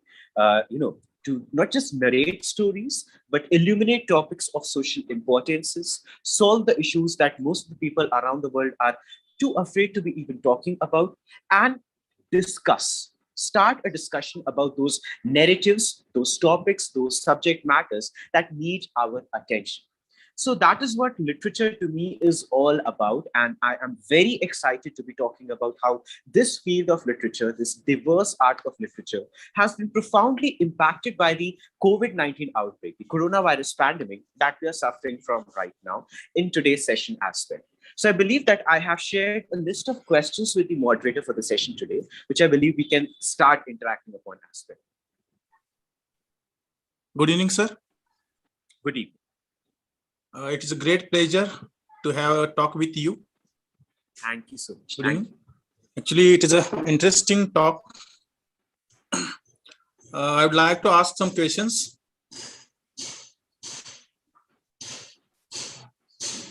Absolutely, absolutely. Please go ahead. Here are some questions. I'd like to start with first one. All right. As you have authored Pandemic 2020 virus, has an international records for being world's first fiction novel on coronavirus. Could you share a bit on what this book of yours is all about? All right, sure. I will be more than happy to be talking a little bit about my latest novel, which is Pandemic 2020, Rife of the Virus.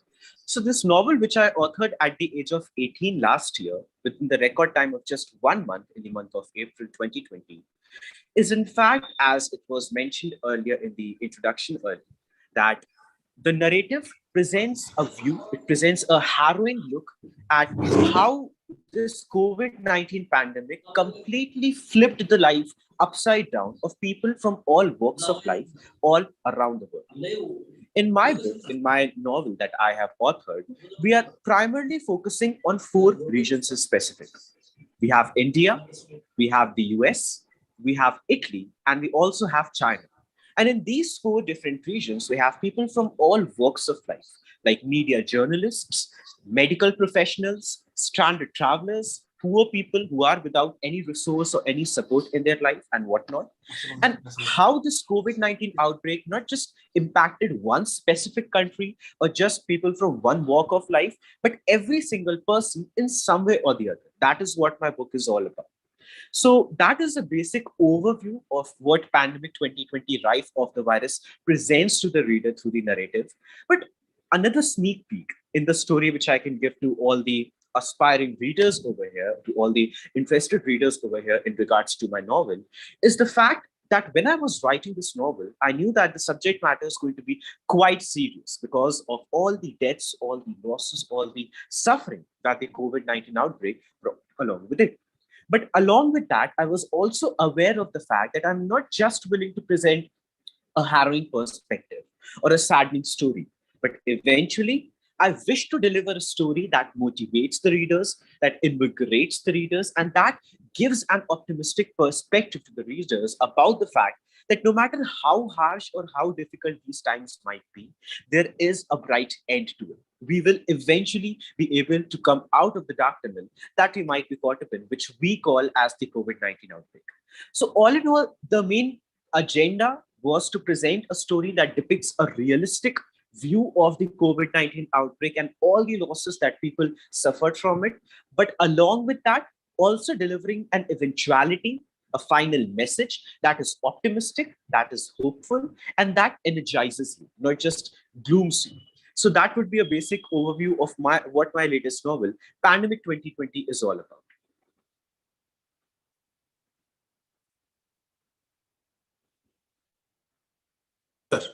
The second question is, it has been mentioned on various news platforms that you authored this book within a record time of just 30 days, and that too at the age of 18. How was the experience? All right. I must say that that is a very interesting question, because the experience was something which I wasn't expecting really. And I'm being completely honest over here. Generally, when you talk with authors or writers, they say that, they had a blast while writing a novel. They had a very good time. It was something that they enjoyed a lot. It was something that they had a lot of fun doing. Because in general, when we think of creating stories and writing stories, it seems like fun, right? It seems like a sense of escape from the realities of the world, and then finally having a piece to your own self, in your own mind, and then enjoying the journey as well. Of course, the process of writing my latest book, Pandemic 2020, Rife of the Virus, for me, especially at the age of 18, was one which gave me a lot of insight. It gave me a lot of experience. It gave me a lot of knowledge, and I got to learn a lot from it as well. But on the flip side of it, if I'm being bluntly honest with you, this experience was also quite gloomy. It was more or less like a roller coaster ride. One day I was up here, the next day I was down here, on a psychological level, I'm talking about. And there is a reason behind it. There is an absolutely sheer reason behind it. And it is the fact that I wasn't just writing about, let's say, a romantic narrative or a comedy narrative or a humorous narrative or something like that, right? I was essentially writing about the loss and suffering and pain and the gloom that this coronavirus outbreak brought. Every single day, I was researching about the millions upon millions of deaths that were being recorded because of this COVID-19 outbreak. Every single day, I was going through the records and accounts of so many people around the world who suffered so much, who lost so much because of this COVID-19 outbreak. Every single day, I was writing stories about those medical workers who sacrificed their own lives to support the others, those poor people who had no resources to survive in this COVID-19 outbreak. Those stranded travelers in various other countries couldn't even come back to their hometown, I would say, their native region, because they were stuck in this coronavirus pandemic. So, all in all, because I was writing about something that was so raw, that was so real, and especially in the very initial part of it, I would say. I mean, think about it. Right now, we are well versed with what COVID-19 outbreak is, and we have a sense of understanding about it. But last year, in the month of April, it was something very new. It was something very raw, and we were still trying to navigate through all the horrendous realities of this COVID-19 outbreak, along with all the pains that it brought as well. So, to regularly, every single day at night, write down a story about it, pick up my pen, not to relax or to, just rejuvenate, but to write about a story that was so much pain giving, that was so heartbreaking, was in fact like a roller coaster ride. And it definitely did have an impact on me on a psychological level as well. But as an author, and I'm once again being bluntly honest over here, you have to be open to that. You have to be ready about the possibility that when you are writing about the realities of the world, you will also feel pain. You can also feel pain, and you have to go through it. You have to navigate through it. Just because you feel uncomfortable about a certain topic, or just because you feel like this certain subject matter might give you a psychological tension, or it might give you a heartbreak, or it might give you some pain internally, you cannot just give up on it, right? I wrote the book because I had an agenda, I had an inspiration, and I wanted to write down a narrative on this COVID-19 outbreak. So I couldn't just give up on it just because I felt uncomfortable or felt sad while researching the stories that I was to write about. So, all in all, in fact, this is a message which I want to give to all the aspiring writers and authors out here, that sometimes when you are writing about certain stories, it can feel uncomfortable. It can feel saddening, it can feel heartbreaking, and it can feel sorrowful. But that doesn't mean that you should give up. Because if you are feeling so much of emotions and so much of gloom while even thinking about the story, then definitely there is so much emotion that you can put in your words as well. And that is what I did in my novel as well. All the pain and all the sadness and all the gloom which I was feeling while researching about the stories that I wanted to pen down in my novel, I presented all of that emotion in my story as well. And I think that is why thousands of readers out there connected so well with this narrative too. So yes, that would be my 2 cents on how the journey, the experience was while writing the story. Thank you, sir. The next question is, where did the inspiration come from to write this novel, Pandemic 2020? All right, all right. So, in fact, this is one question which I'm very frequently asked, that, where did the inspiration exactly come from? How did I decide that I wanted to write a narrative on such a serious topic, especially when there was so much of confusion about it in the initial phase of the COVID-19 outbreak? And once again, I remind you that this was April of 2020. It was still very new. I mean, especially in India, it was, in fact, the very first week of the lockdown that eventually became a couple of months, or I should say even 7 or 8 months, the lockdown lasted for. But at that time, people were still quite unaware about it, or unaware about the severity of it, for the very least, I can say. So the inspiration to write this book, to narrate this story in my latest novel, Pandemic 2020, came from the fact that whenever I was opening any newspaper, or whenever I was turning on the television and watching any news channel, or even scrolling through the feed of my social media platform, it was all about people dying. It was all about people losing their lives. It was all about the suffering, the pain, the confusion, and the gloom that this COVID-19 outbreak has brought. It was all about all those medical workers who wanted to save the life of others, but they couldn't. It was all about those poor people who wanted to survive, but they couldn't. It was all about those media personas who were putting their own lives at risk just to report about the horrendous realities of this COVID-19 outbreak to the best of their ability, and in the process, losing so much as well. So, all in all, because in every single direction that I was looking in, last year I'm talking about, it was all about the losses that this coronavirus outbreak was scoring from the world that we're living in right now, and how unexpectedly all of it came. Like, none of us expected in the last phase of 2019 to be having such a year like 2020 that we did last year, right? So, because of the uncertainty and confusion and unexpectedness of it all, I felt that as an author, as a writer, I had the obligation, I had the duty to present a narrative which pays homage, which pays a tribute to all these warriors, as well as the sufferers, as well as the people who have lost their lives during the COVID-19 outbreak. As an author, I felt that I had a duty to pay a homage, to pay a tribute to these COVID-19 outbreak warriors. And I think that is where the inspiration to write the story came from too, because eventually it became an agenda of some sorts for me to give a spot to these warriors of COVID-19 outbreak in our global history, in our literary history, I would say. And according to me, when we are writing a story or when we are penning down a book, it is not just for the present generation, it is going to be for generations upon generations to come. Like, to pick up any Agatha Christie novel, right? They might have been written century upon centuries ago, but still, you feel a sense of connection with the story that has been made. You feel like all the characters that have been talked about in these novels, no matter how long it might have been since they were talked about, you still can connect with them, you still can feel them.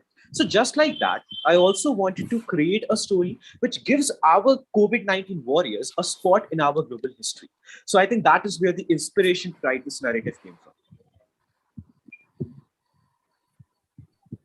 Thank you, sir.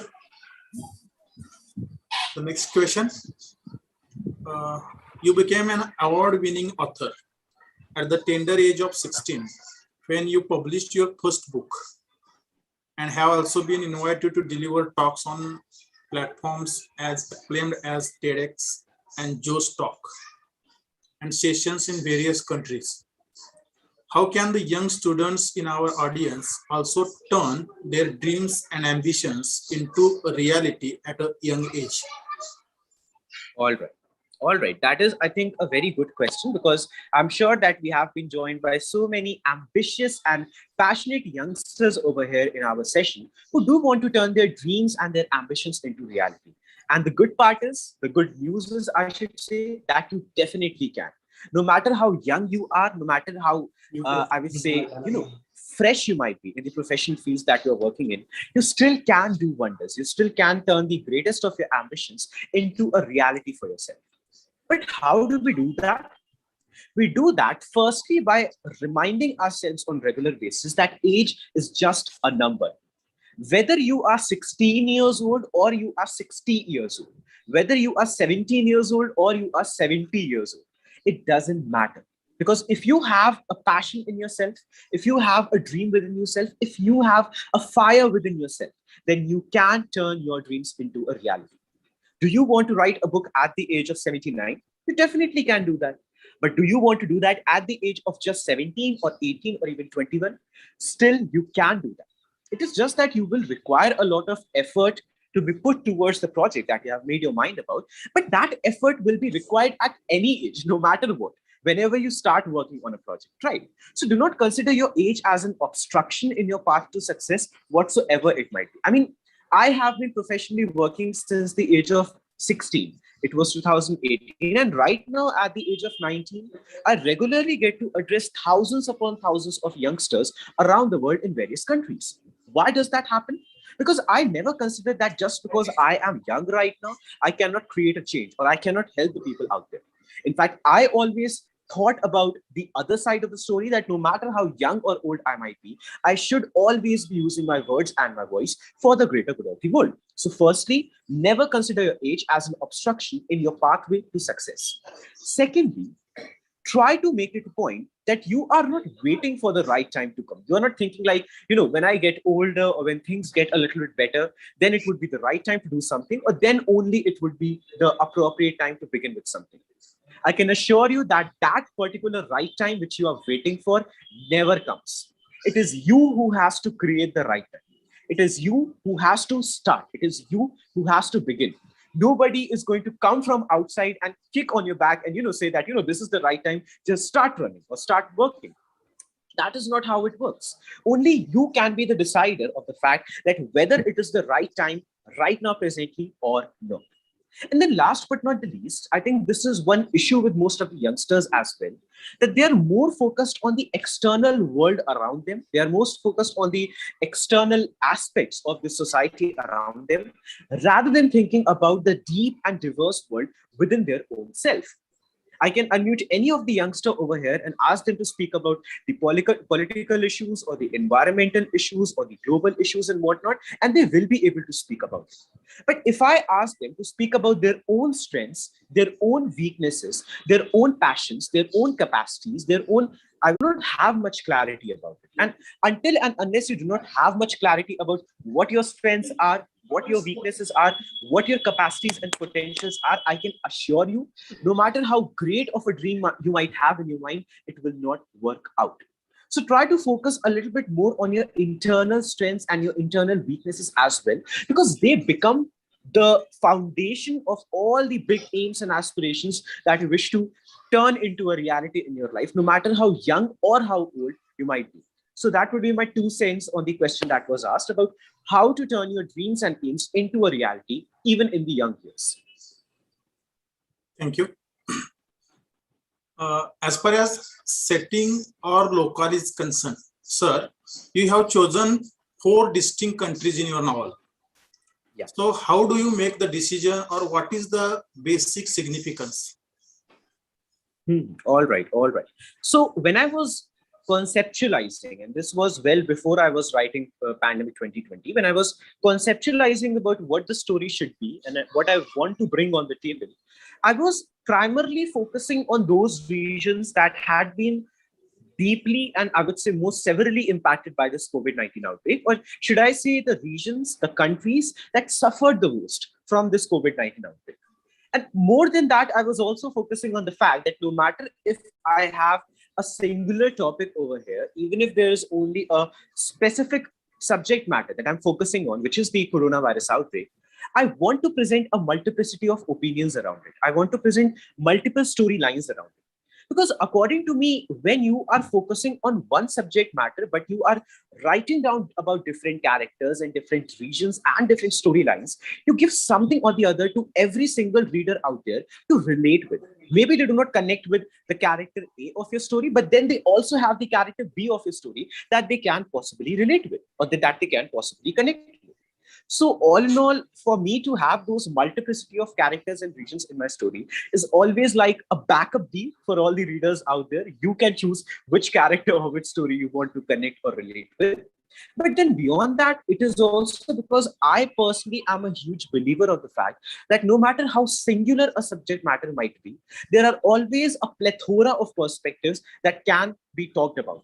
There always are a plethora of ideologies and perceptions and psychologies and emotions that surround that singular subject matter, which is also the case with this COVID-19 outbreak. I mean, if you think about it, it wasn't as if only India was suffering from it, right? It wasn't as if only the US was suffering from it. Every single country from all around the world, in forms of all the people around the world as well, they were suffering from it in some way or the other. So that was in fact a reason why I wanted to focus on these four distinct regions, or so many regions, I should say, in my novel.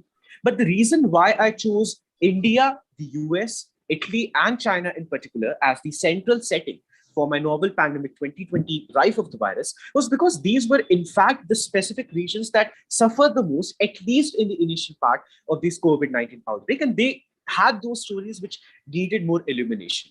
And I mean, as a matter of fact, if you see the story of the doctor in the US in my novel, it isn't as if that is the narrative only of the doctors in only US, but it is also a representation, a tribute, a homage to doctors in all countries around the world. So in terms of the story, the regions are not that significant, but in terms of the multiplicity of the perspectives which I wanted to present, that is why I chose these regions in particular. Thank you, sir. Writing novel or a literary work is a big challenge to anyone. My question is, what are the challenges you faced during the writing of the novel? All right, that is a great question, because this, in fact, presents even a more honest look at what the writing process was actually like. So, apart from all the sorrows and sufferings and glooms that I talked about earlier in the session today, which I was feeling while reading about and researching about so many stories and so many accounts of media persons, of stranded travelers, of medical workers, of poor people, and various other storylines as well while I was writing this book. I think another greater challenge which I had to tackle was to finish off the entire process in just 30 days. I mean, I was essentially researching while I was writing the story. And every single day, because it was the very initial phase of the COVID-19 outbreak, things were changing. The numbers were updating, the scenarios were updating, the storylines were updating, the situations in every single country that I was focusing my novel on were also updating and changing. So accordingly, in accordance to that, I also had to simultaneously update all that was going on in my novel as well. I mean, there were days when I was on chapter 7 or 8, but then I had to come back to chapter 1 and 2 to update certain bits and pieces of the story, because socially the situations were also changing. And that is in fact one of the most beautiful aspect of my story, my book Pandemic 2020 as well, that when you are reading this novel, I can assure you that you will feel like it is more or less like a creative account of all that went down in the COVID-19 outbreak, even down to the dates and the events and the specific statistical numbers of the cases reported and the deaths reported and all the harrowing stories and narratives that were presented during the COVID-19 outbreak in the month of April and a little bit prior to that. They have been meticulously researched about, and then only I authored a book based on all of that. So more or less, while you are reading my book, of course, you will get the sense of a fictional tale that is being narrated, but you will also feel like it is some sort of a history lesson of all that went down to the very numbers and the statistical data which have been reported, which have been recorded back in 2020. So because I wanted to be so much factually correct about all the pieces of information that I was presenting in my novel, I had to update it every single day as well. So I think that was quite a challenging feat to achieve, to not just write the story within 30 days, but also to simultaneously keep on research and update the narrative as well on every single day. But eventually it turned out really very well, and it turned out to be as honest as it could have been, or any narrative could have been, to all the, I would say, things that happened, or the things that went down in the initial phase of the COVID-19 outbreak. I think starting from the December of 2019 to the February or March of 2020 itself. So that is, in fact, the period which I cover in my book too. But that is a basic look on how challenging, or kind of like a roller coaster ride, that phase for me was. Thank you. My next question is, for the aspiring authors in our audience, can you take us through your writing process as well? How do you decide which story you should be writing about? How do you begin creating the narrative, and what is the process really like? All right, all right. So once again, I hope that we have been joined by a lot many aspiring writers and authors out here who are also willing to write their narratives or their novels or stories someday. And it doesn't have to be right now. It can be even 10 years from now on. But whenever you do that, certain tips and certain suggestions which I would like to give to you as an author of a couple of novels would first of all be the fact that, every single story has a different writing process. I mean, the way in which I authored my latest novel, Pandemic 2020, as compared to the one which I authored at the age of 16, A Celebration Tribulation, it was contrastingly different. It was as different as it could have been. The experiences were as different as they could have been as well. And all in all, the journey was also very different. So the process of writing, it hugely depends on the kind of topic that you're choosing, the kind of connection that you have with it as well, the kind of enthusiasm with which you are genuinely writing, or whether you are writing it just for the sake of it, just because you want to complete a thesis of some sorts. But all in all, the process of writing a story differs from topic to topic and project to project. So that is the first piece of information that you need to etch in your mind. Secondly, you need to focus on the fact that when you are in the beginning phase of this process, you shouldn't be beginning with writing the first page of a novel itself. That should not be the starting of the process. The starting of the process should depend on the cause why. The only reason why you should even begin with the process of writing a story or a book or a novel down is because you already know why you are writing the story down. So until and unless you do not know what is the cause behind it, what compelled you or what inspired you to write the story, what you wish to do through it, what is the cause that is the base of this narrative that you're building up, you should not begin with the process of writing in the first place. Why, you may ask? There is a logical explanation behind it. If you do not know what the cause of your story is, if you do not know what the reason for your story is, I can assure you, you will also not be able to understand what the topic of your story should also be about. Like, for example, when I was asked that what was the inspiration behind my novel, I said that because I wanted to pay a tribute to the warriors of the COVID-19 outbreak, I decided to write Pandemic 2020, Rise of the Virus. So there we have it. We have the reason, the cause, which was to pay the tribute to the warriors. And then we have the topic, which is the Pandemic 2020 itself. So all in all, you need to remember that you have to have a clear sense of understanding about why you want to write the story in order to understand what you should be writing about in the first place. Thirdly, you should also have a clarity about the final message which you wish to deliver through your story. You should know, even before reaching the final chapter of the novel that you're writing, what you wish to eventually deliver through your readers. Because if you do not know what you are even writing the story about and what you aim to achieve through it, what you aim to succeed in it, then you will not be able to pave a clear path towards it as well.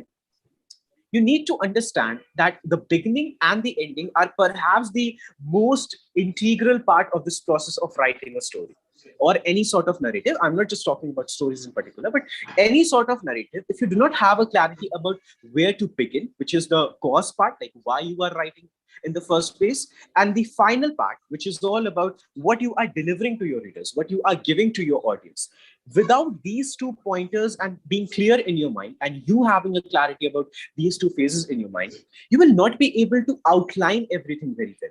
And if you are not able to outline the process very well, it will reflect on your story too. A lack of clarity, a sense of I would say confusion or psychological creative conundrums that will be reflected in the stories that you are writing down. So try to make it a point that you are not just clear with why you are writing, but you are also clear with the fact that what you wish to deliver to the readers through the narrative.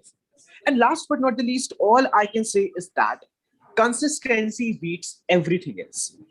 You have to consistently write the stories or the narratives or the books that you're writing every single day, or at least on a routine period over a course of time. Because if you are writing today and then you are writing a little bit tomorrow, but then you are taking a month-long break from the narrative that you're willing to complete one day, I can assure you that the connection will break. The creative juices that are flowing in your mind right now, they will evaporate, and eventually you will not be able to even continue with the story that you one day started writing in the far past of some time.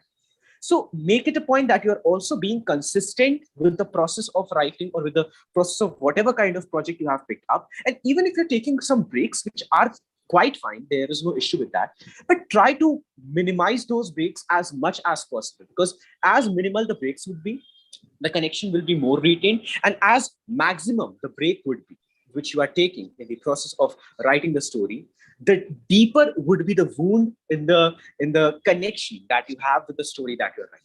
So these would be my few suggestions that I would like to give to all the aspiring writers and authors out there. Thank you. My next question. As you know, while creating stories, majority of the writers or authors faced writer block. Yeah. What according to you are the best ways? Sorry, I couldn't catch the last part of your question. Can you please repeat? While creating stories, majority of the writers or authors faced writer's block. What, according to you, is it the best way to deal with it? All right. I think this is something which most of the writers and authors out there must be very familiar with, the term of writer's block, because this is basically this psychological creative conundrum which comes up in your mind while you are writing a story down and you feel like, how do we even proceed further? How do we write the next chapter? How do we complete the storyline of this chapter and move on to the next one? What do we do to even complete the story now? Because you are absolutely at a lack of where you are right now and where you wish to go. The only clear-cut solution, the practical solution which I have for you in order to beat that writer's block, and this comes from my personal experience, I'm telling you very honestly. The only way in which you can beat the writer's block in the process of writing the story is by having an outline of it all beforehand. Like even before you start writing the very first page of your debut novel or whatever numbered novel or story you are writing down, essentially, you should be very well aware of the entirety of the story, or at least a basic outline of it. You should prepare a basic outline of each and every chapter, of each and every character, of the entirety of the story from the beginning till the end. And even if it appears something like 2 to 3 sentences of outline per chapter that you have prepared for the entirety of the story, that is still enough. But when you prepare that outline for yourself, if you, let's say, hypothetically speaking, feel stuck on chapter 3 and you do not know how to proceed on to chapter 4, you will already have sort of a GPS navigation system in your hand in the form of the outline that you have prepared, because you will be able to understand that, this is the route which I want to take in order to reach out to the outline that I have already prepared for chapter 4 or even the ending of the novel itself.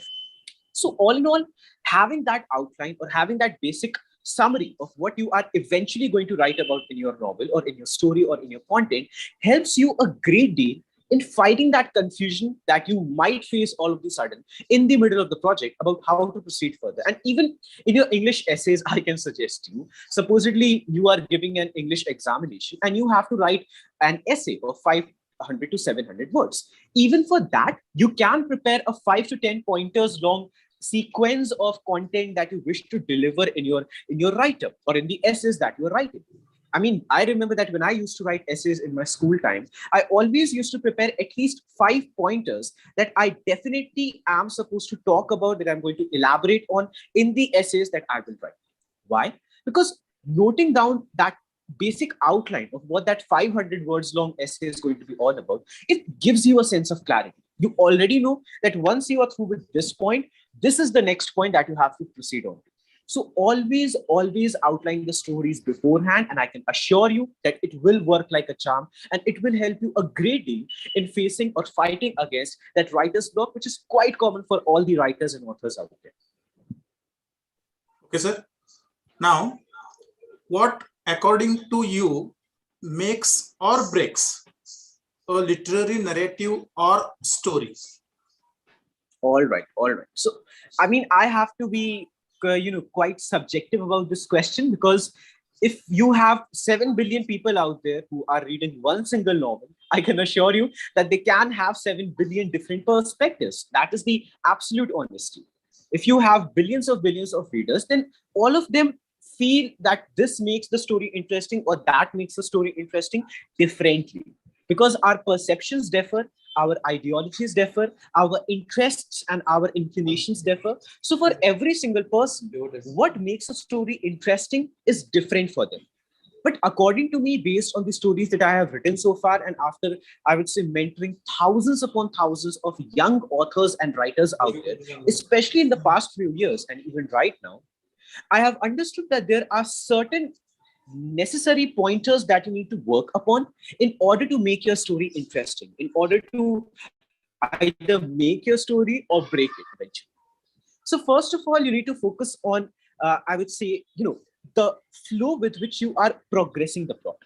The progression of the plot and the flow of it particularly is something that can either get your story on the right track, or it can completely derail your story as well. You can have the greatest of concept in your mind, but if it appears to be stagnant, if it appears like it is only moving in a linear motion and it is not going in the right or left direction, it is not, let's say, having any excitement, it is not having a sense of surprise in it, it is not having a sense of intrigue or fascination in it, it is not having a sense of colors or diversity in it, then I can assure you the readers out there will not find it interesting. So it is not just enough for your plot to progress, but it is also, I would say, essential for your plot to progress while it is flowing. There should be an ebb and flow motion of the plot that is progressing in your story. You can have the greatest of concept in your mind, but it needs to progress in a very impacting way as well, so that there is a diversity of motions, there is a diversity of the highs and lows of the story that you're writing now, so the readers are at least on the edge of their seats while they are reading your story. They feel like they are fascinated or they're intrigued about what might happen next in the next chapter or in the next story or in the next edition of the content. So that is the first point which you need to remember. The flow of the plot progression is essentially important. Secondly, you also need to make it a point that the rising action and the falling action of your story is very, very strong. And I know this kind of is a surprise for most of the writers and authors out there, because mostly you feel like you have to focus on the beginning, then you have to focus on the climax, and then you have to focus on the ending, and that will be more than enough. I can assure you that that is not the truth. The journey leading up to the climax is very important. It decides whether your readers are even going to read the story entirely, or they are simply going to skip through the last few pages, or even not complete it at all. So that build up to the climax, which is basically called the rising action. And most of the English students over here must already be aware about this term. That rising action is essentially important in building the sense of fascination and interest in the minds of your readers out there towards the narrative that you have written. And then secondly, even the falling action is also equally important. Because if you have a mind-blowing climax in your story in the form of a battle or a war or a murder or whatever it might be, but then you are not giving, let's say, a satisfying journey leading up to the ending, once again, it would not be interesting for your readers out there.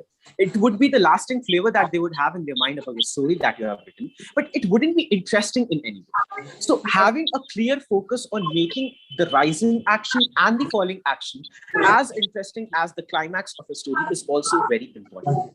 And thirdly, I would say if you are writing a fictional story of some sorts, then characters can also be very, very essential in order to make it interesting. Because if the characters are not realistic and intriguing at the same time, then your readers will not be able to feel the diversity of the huge world that you have built. Because the characters are, in fact, the most important link between your readers and the story that you have written. And last but not the least, I would ask you to focus on the orality of your content as well, because trust me, it is not just about what you are writing. It is also about how you are writing it down. Like, even as a public speaker, I do not just focus on what I'm speaking about, but I also try to focus on the way in which I am delivering the content. So make it a point that the language, the diction, the formatting, the style with which you are narrating a story is also very fascinating for your readers out there, because that is the rest of 50% of what genuinely makes the story interesting. 50% depends on what you are writing about, and the rest of the 50% depends upon how you are writing it down. So I hope that these pointers help our aspiring writers and authors out there in some way or the other to make the story interesting. शिक्षक नसते, guest lecture असतोय. Sir, now we turn towards the end of this session. ते चालू I ठेवा, ask मागे question चालू to जाईल you. Background. त्या मग चेक करतात ना ते लोक. In your opinion, Sir, if I may ask, there is a lot of disturbance in the audio right now. So can we please ask the participants to mute their microphones? Yes, sir. Yes, sir. There is तसं one नाही, main ती ऐकत नाही. तिने आधी बोलून ठेवलं मला की तुमचं जे पण Yeah, all right. one more question from mine. According to you, what was the greatest impact of pandemic on the field of literature as well as literary arts? All right, all right. That is a very interesting question, I must say, because according to me, the pandemic, the COVID-19 outbreak definitely had a huge impact on the literary arts and the way in which we tell stories, in which we conceptualize about stories. How, you may ask? The answer is quite simple. If you think about literature, or if you think about storytelling, whether it is in English or in Hindi or in Marathi or in Telugu or in Tamil or Spanish, Greek, or whatever the language might be, behind, I would say, beyond the bounds of language or regions or countries, the main agenda of all these stories is to tell narratives, right? It is to present a perspective on the world that we live in. And according to me, storytelling itself, or literature in particular, itself is based hugely on the perspective that we have on the world that we're living in and on the society that we're a part of. And as a matter of fact, this COVID-19 outbreak, the coronavirus outbreak, completely shook up our perspective on what this world really is, on how this world acts and reacts, on the strengths and the weaknesses of the globe that we are living in, and even the societies that we belong to. It gave us a new, a fresh, and quite a complex perspective on the world and the societies that we belong to. So because literature, as I said earlier, is hugely based on our perspective of this world, consequently, because of the COVID-19 outbreak, our perspective on this world also changed a great deal, which in turn changed the way in which storytelling happens right now. I think that is the best way to put it. We are, on a psychological level, having more concepts to write about.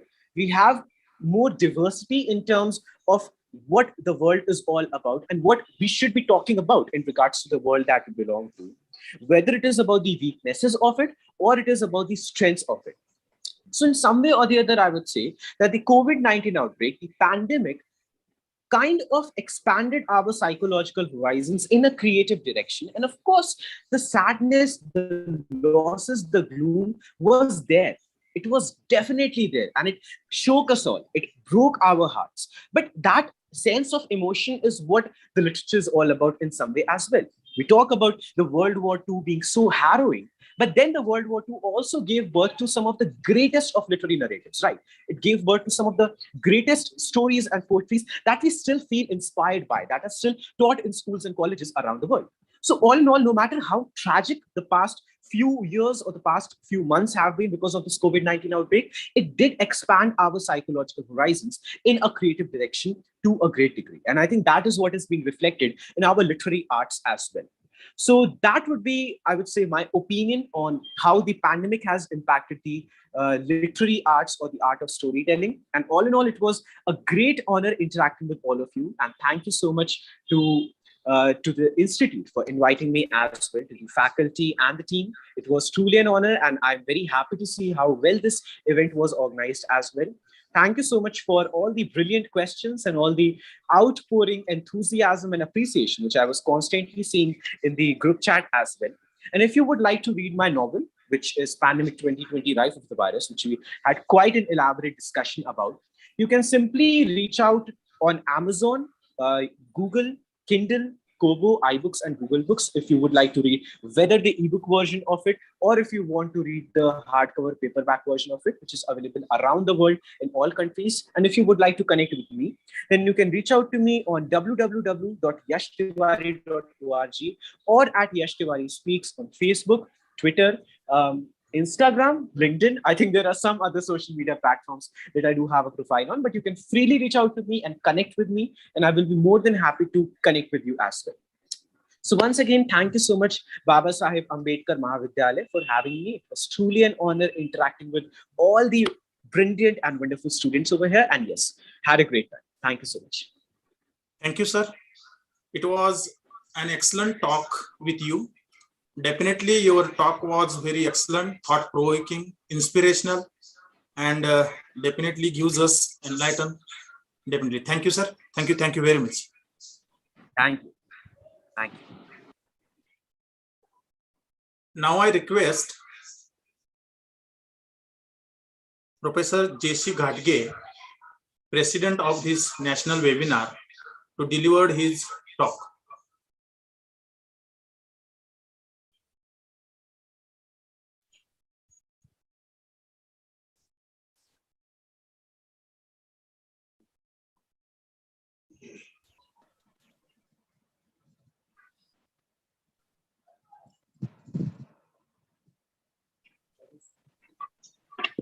आज आमच्या महाविद्यालयाच्या वतीने मराठी आणि इंग्रजी विभागामार्फत आयोजित केलेल्या webinar मध्ये आपली बहुमोल विचार मांडण्यासाठी आमंत्रित केलेल्या दोन्ही वक्त्यांचे मी महाविद्यालयाच्या आणि संस्थेच्या वतीने सर्वप्रथम आभार मानतो. महाविद्यालयातील मराठी आणि इंग्रजी विभागामार्फत कोरोना व्हायरसचा काळ केवळ भारतीयच नव्हे तर जागतिक समाजावर झालेला परिणाम आणि त्याच्या साहित्य उमटलेल्या प्रभावाची ओळख आम्हाला करून देण्याचा एक यशस्वी प्रयत्न केल्याबद्दल पुन्हा एकदा मी त्यांचे आभार मानतो. आणि असा योग त्यांनी सातत्याने घडवून आणावा अशी मी त्यांना विनंती करतो. नव्हे असा योग त्यांच्याकडून निश्चितच येत राहील याची मला खात्री आहे. आजच्या वक्त्यांपैकी आनंद बल्लाळ सरांनी क्वारंटाईन नावाची जी कादंबरी म्हणजेच कोरोना काळ शब्दबद्ध करणारी कादंबरी आहे, या कादंबरीमध्ये संपूर्ण जगावरच ज्या कोरोना विषाणूने दहशत बसवली आणि सगळे व्यवहार बंद करायला भाग पाडले त्याचे चित्रण करण्यात आले आहे. समाजाच्या सर्वांगीण जीवनावर पडलेल्या प्रभावाचे शब्दचित्रच जणू काही लेखकाने आपल्यासमोर मांडले आहे. या कादंबरीमध्ये कोल्हापूर जिल्ह्यातील नवलेवाडी या गावात राहणाऱ्या पण नोकरीसाठी मुंबई शहरात गेलेल्या तरुणावर गावी परतल्यानंतर ग्रहकर्त्यांचा 14 दिवसाचा आलेला कालखंड, या कालखंडात त्याला नेमक्या कोणत्या परिस्थितीला सामोरे जावे लागते, याबरोबरच कोरोना रिपोर्ट निगेटिव्ह आल्यानंतर देखील 14 दिवस पुन्हा कसे ग्रह विलगीकरणाचा भाग काढणे भाग पडते. दरम्यानच्या काळात गावकऱ्यांच्या मनात सातत्याने दूरदर्शन आणि वर्तमानपत्रे होत असलेल्या कोरोनाच्या चर्चेने कसे स्थित्यंतर होत गेले. गावकरीच नव्हे तर घरातील लोकांची आनंदाकडे बघण्याची दृष्टी कशी होती याचा त्याच्या मानसिकतेवर कसा विपरीत परिणाम झाला. याबरोबरच कोरोनाच्या एकंदर राजकीय, सामाजिक, आर्थिक आणि औद्योगिक भावनिक जीवनावर केवळ ग्रामीण भागातीलच नव्हे तर शहरी समाजावर कसा परिणाम झाला याचे शब्दचित्र या कादंबरीच्या माध्यमातून शब्दशः उभे करण्याचं काम बल्लाळ सरांनी केलेलं आहे. याबरोबर आजचे दुसरे वक्ते यश तिवारी यांच्या बाबतीत जर बोलायचे झाले तर केवळ 18व्या वर्षीच लिहिलेल्या pandemic 2020 relief of the virus या कादंबरीचा उल्लेख करावा लागेल. He is a well-known international motivational speaker. In his above fictional novel, he provides a horrifying look at how the pandemic turned the lives of everyone and around the world upside down. This novel explains the story of an impoverished boy in China, a helpless doctor in the US, a strange traveler in Italy, and a blooming journalist in India. The story is globally interconnecting tale within majority affected regions around the world through characters facing the severity of the pandemic, the coronavirus outbreak. It also explains how difficult it for those who did not have privilege, how doctors are working 24 hours, 7 days to protect their citizens, how journalists are working constantly to give us the latest news about corona, and also brings an impressive perspective on the atrocities, preventions, loss of life, and most significantly, the unnecessary of the life and death of that COVID-19 brought about. Thus, he successfully captured the subtle essence of each country and shown the interactivities through the eyes of the characters. A true tribute to the frontline workers and also a great realization of people to value each and every second, each second of life, and the ones who will still have left with us. या सगळ्या बाबीवर चर्चा करत असताना वल्लाळ सरांनी एक बाब त्यांच्या कादंबरीचं वर्णन करताना मांडली की कादंबरीचा व्यापकता किती असावी किंवा या कोरोनाच्या कालावधीमध्ये क्वारंटाईन केल्या गेल्याच्या कालावधीमध्ये शाळांच्यावर कोणता नेमका परिणाम झाला, त्या प्राध्यापक लोकांनी नेमके काय काय काम केले, त्याने आरोप करायचं काम केलं होतं. मुळात ही गोष्ट काही ठिकाणी घडलेली आहे हे मान्य, घडते आहे ही मान्य. त्याबरोबरच त्यांनी आणखीन एक प्रश्न आपल्यासमोर मांडला होता की आपल्यातलं वाचन संस्कृती कमी होती की काय. खरंच या बाबी ही बाब चिंताजनक बाब आहे असं मला वाटतं.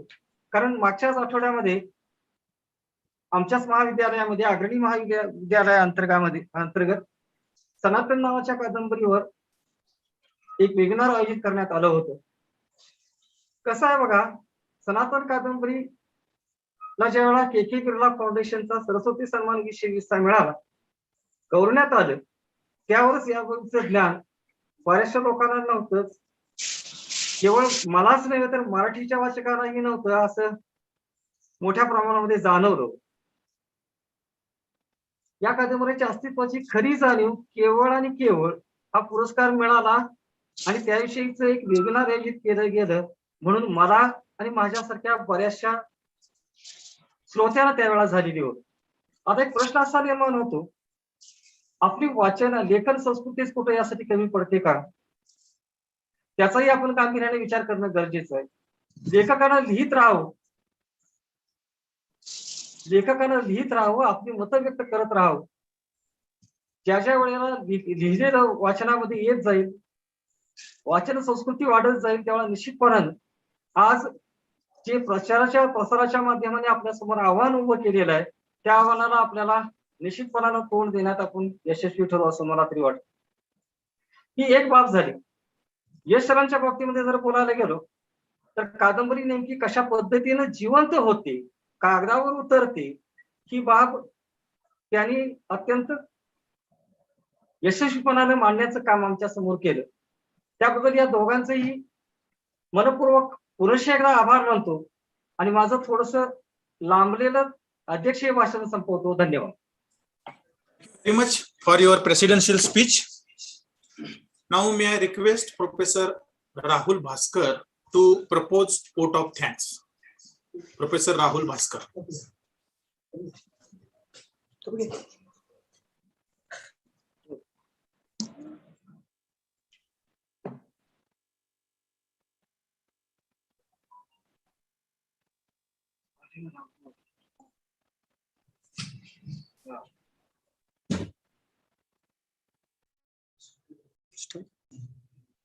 Ladies and gentlemen, Very good evening to all. Jayaprakash Education Society's Dr. Babasaheb Ambedkar Mahavidyalaya, Petwadgaon. Today, the Department of English and Marathi organized national webinar on the pandemic in modern literary narratives. On the great occasion, it's my pleasure to present a vote of thanks. I would like to extend my hearty thanks to Dr. Anand Ballal, who honored the webinar with his inspirational speech. He expressed his views about in the pandemic, how to affect on the education field and help to develop the concept of work from home. He touched on some of the epidemic and how to novel emerged quarantine. I hope the readers will read the novel Quarantine in recent future.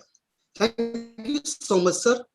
Further, I express my sincere gratitude to Mr. S. Tiwari, who spent precious time from his busy schedule to grace the webinar and enlighten all of us with his ideas on human innate capacity to adapt and invent new strategy to overcome challenges, which is very much required in the present times of pandemic.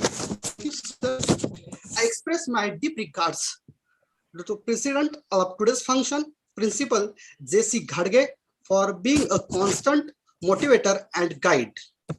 I would like to thank Advocate Nana Sahibji Mane, ex-MLA and the chairman of the Jayaprakash Education Society. Professor Pramila Mane Tai, member of Governing Council, Jayaprakash Education Society. Dr. Seema Mane, member of Governing Council, Jayaprakash Education Society, who are the guiding force in all our endeavors to excel in the field of education.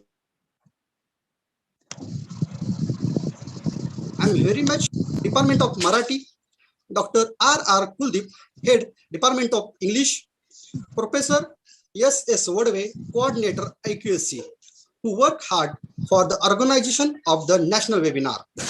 I must thank to Dr. Jayan Karthik for comparing and Professor S.T. Kumbar and D.P. Kamre, and also thankful to organizing committee. And last but not least, offering my sincere gratitude, Professor Dippe Ulpe and Lieutenant Dr. Ranjit Mane for the technical support.